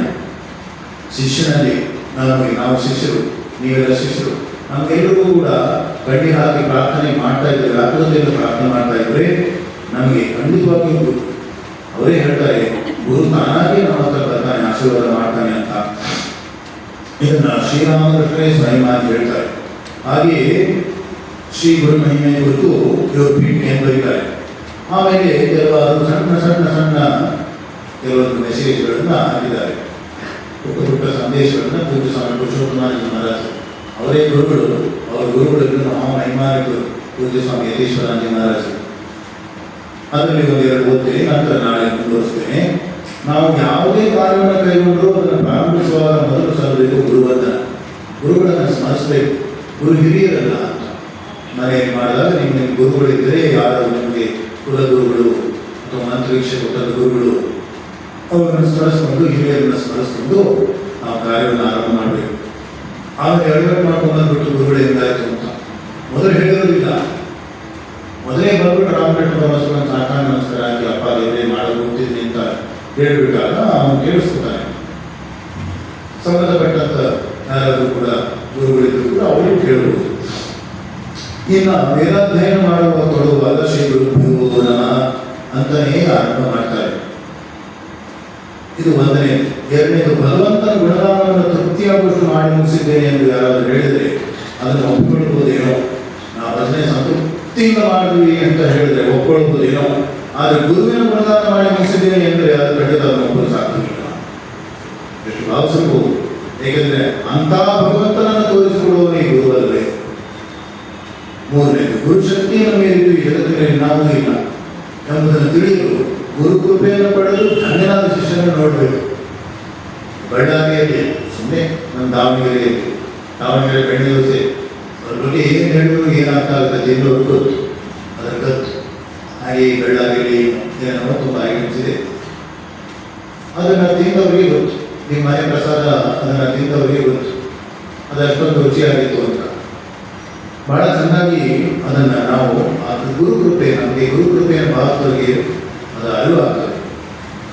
ಈ ಜಗತ್ತಲ್ಲಿ ಯಾರ್ಯಾರು ನಮ್ಮವರನ್ನು ನಂಬಿಕೊಂಡಿರ್ತೇವೆ ಅವರೆಲ್ಲ ಒಂದು ದಿನ ನಮ್ಮ ಕೈ ಬಿಡುವರೇ.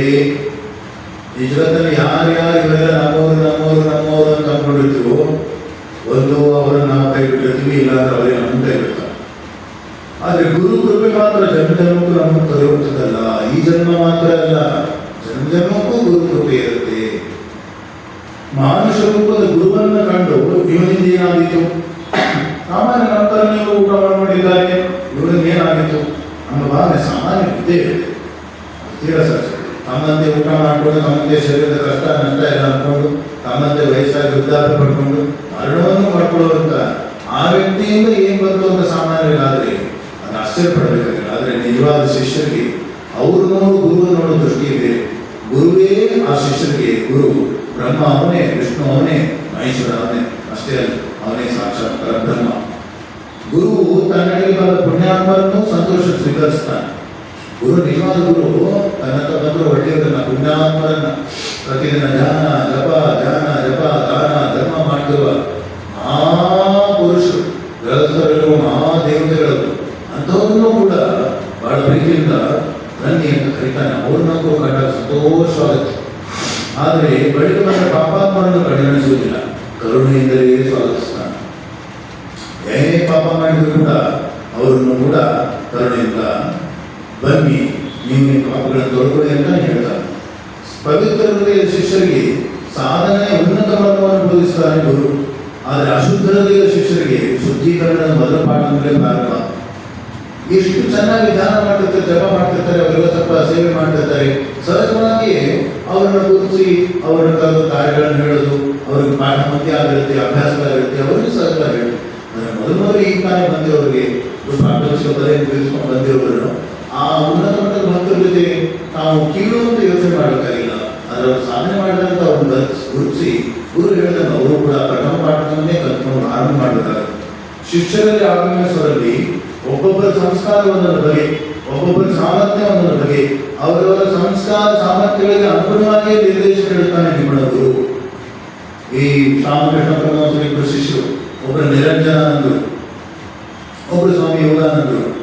ಅವರು ದೋಣಿಯಲ್ಲಿ ಬರ್ತಾ ಇರ್ತಾರೆ ಗಂಗಾದಲ್ಲಿ, ಸ್ವಾಮಿ ಯೋಗಾನಂದರು ಯೋಗೇನ ಅಂತ. ಅವಾಗ ಅಲ್ಲಿ ಕುಳಿತುಕೊಂಡಿರ್ತ ಕೆಲವು ಭಕ್ತರು ಅವರು ರಾಮಕೃಷ್ಣರು ಕಳ್ಳವರು ಏನೋ ಬಂದು ಹುಡುಗರನ್ನೆಲ್ಲ ಸನ್ಯಾಸಿಗಳು ಮಾಡಿಬಿಡ್ತಾರೆ ಇತ್ಯಾದಿ ಎಲ್ಲ ಗುರುನಿಂದನೇ ಮಾಡ್ತಿರ್ತಾರೆ ಕೆಲವರು ದುಚ್ಚು. ಅದನ್ನು ಕೇಳಿಕೊಂಡು ಅವನೇನೋ ಬಾಯಿ ಬಿಡ್ತಾ ಇರ್ತಾನೆ, ಏನೋ ಹೇಳಿರ್ತಾನೆ, ಯಾಕಪ್ಪ ತಲೆ ಕಳಿಸು ಅಂತ ಈ ಯೋಗಾನಂದರು ಸುಮ್ಮನೆ ಕೂತ್ಕೊಳ್ತಾರೆ. ಯೋಗಿ ಒಂದೇ ಸ್ವಾಮಿ ಯೋಗಾನಂದರು ಇದನ್ನು ಬಂದು ನಾನೇನೋ ಕೋಪ ತಾಳೋದಿಲ್ಲ ಅಂತ ಹೇಳ್ಬಿಟ್ಟು ಯೋಗೇನೋ ಅದನ್ನ ರಾಮಕೃಷ್ಣ ಪರಮಹಂಸರಿಗೆ ಬಂದು ಒಪ್ಪಿಸ್ತಾರೆ. ಅವ್ರು ಸ್ವಲ್ಪ ಸಪ್ಪೆ ಅವರು ಯೋಗಾನಂದರು. ಅದಕ್ಕೆ ಅದನ್ನು ಹೇಳಿದಾಗ ಇವರು ಖುಷಿ ಪಡ್ತಾರೆ ಅಂತ ಹೇಳಿದ್ರು, ನನಗೆ ಒಂದು ಕಾರ್ಯ ಮಾಡಿ ಅಂತ ಒದ್ದೆ ಒಪ್ಪಿಸ್ತಾರೆ. ಅವ್ರು ರಾಮಕೃಷ್ಣ ಪರಮಹಂಸರು ಗುರುನಿಂದನೆ ಮಾಡಿದವ್ರನ್ನ ನೀನು ಹೇಗೆ ಸಹಿಸ್ಕೊಂಡೆ, ಗುರುನಿಂದನೆಯನ್ನು ಮಾಡಿದವ್ರು ನೀನು ಸಹಿಸ್ಕೋತಿಯಲ್ಲ ಅಂತ ಹೇಳ್ಬಿಟ್ಟು ಅವ್ರಿಗೆ ಚಿಮ್ಮಾಯಿ ಹಾಕ್ತಾರೆ, ಗುರುನಿಂದನೆಯನ್ನು ಸಹಿಸ್ಕೋಬಾರ್ದು ಅಂತ. ಇವರಿಗೆ ಸಪ್ಪೆಯವರಿಗೆ ಇದೇ ನಿರಂಜನಾನಂದ ಸ್ವಾಮೀಜಿಯವರು ಅವರು ಇನ್ನೊಬ್ಬರು ಶಿಷ್ಯರು ಅದೇ ಜೋಡಿಯಲ್ಲಿ ಬರ್ತಿರ್ತಾರೆ, ಜೋರಾಗಿರ್ತಾರೆ ಅವರು. ಅವರು ಕೂಡ ಬರ್ತಾ ಇರುವಾಗ ಅಲ್ಲಿ ಜನರು ಕೂತ್ಕೊಂಡಿರೋರು ರಾಮಕೃಷ್ಣ ಪರಮಹಂಸರಿಗೆ ಏನೋ ಆಡ್ತಾರೆ. ಇವರು ದೋಣಿ ತುದಿಗೆ ಹೋಗಿ ಅಲ್ಲಿ ನಿಂತ್ಕೊಂಡು ದೊಣ್ಣೆ ಹೇಳ್ಕೊಂಡು ನೀವು ಇನ್ನೊಂದು ಏನಾದ್ರೂ ರಾಮಕೃಷ್ಣ ಪರಮಹಂಸರಿಗೆ ಆಡಿದ್ರೆ ದೋಣಿ ಮಗಿಸಿ ಬಿಡಿಸ್ಬಿಡ್ತೀನಿ ನೋಡಿ ಅಂತ. ಇದಕ್ಕೆ ಬಂದ್ಬಿಟ್ಟು ಅವನು ರಾಮಕೃಷ್ಣ ಪರಮಹಂಸರ ಹತ್ರ ಹೇಳ್ತಾನೆ ಇನ್ನೊಂದು ಮಾಡಿದೆ ಅಂತ. ಅಯ್ಯೋ ಆಡ್ಕೊಳ್ತಿರ್ತಾರೆ, ನೀವು ಕೋಪ ಆಗ್ತಾರೆ, ಸಾಧನೆ ಏನಾಗ್ಬೋದು ಅಂತ ಅವನಿಗೆ ಹೇಳ್ತಾರೆ. ಈ ಗುರು ಹೇಳೋದನ್ನ, ಗುರುವಾಣಿಯನ್ನು ಹೇಳೋದನ್ನ ಎಷ್ಟು ನಮ್ಮ ಮನಸ್ಸು ಸಮಾಧಾನವಿರೋದನ್ನ ಅರ್ಥ ಮಾಡ್ಕೋಬೇಕಾಗುತ್ತೆ. ಅದನ್ನು ಅರ್ಥ ಮಾಡ್ಕೋಬೇಕಾದ್ರೆ ಸಮಾಧಾನ ಇರಬೇಕು. ಅದನ್ನು ನಿಮ್ಗೇನಾದ್ರು ಪ್ರಶ್ನೆ ಇದ್ದರೆ ಇದನ್ನು ಮಾಡಬೇಕು ಅಂತ ಕೇಳೋ ವ್ಯವಧಾನ ಇರಬೇಕು. ಹಾಗಾಗಿ ಈ ಗುರುವಿನ ಮಹಿಮೆಯನ್ನು ಅರ್ಥ ಮಾಡಿಕೊಳ್ಳೋದು, ಆಚರಿಸೋದು ಬಹಳ ಕಷ್ಟ. ಅದಕ್ಕೂ ಗುರು ಕೃಪೆಯನ್ನು ಬೇಕು. ಆ ಗುರು ಕೃಪೆಯನ್ನು ನಾಳೆ ಮುಂದುವರಿಸೋಣ. ಈಗ ಸಮಯ ಆಗಿದೆ. ನಮ್ಮ ಎಲ್ಲ ಮಾತುಗಳನ್ನು ಶ್ರೀರಾಮಕೃಷ್ಣ ಪಾದಕ್ಕೆ ಸಮರ್ಪಿಸ್ತೇವೆ. ಶ್ರೀರಾಮಕೃಷ್ಣ ಅರ್ಪಣಮಸ್ತು.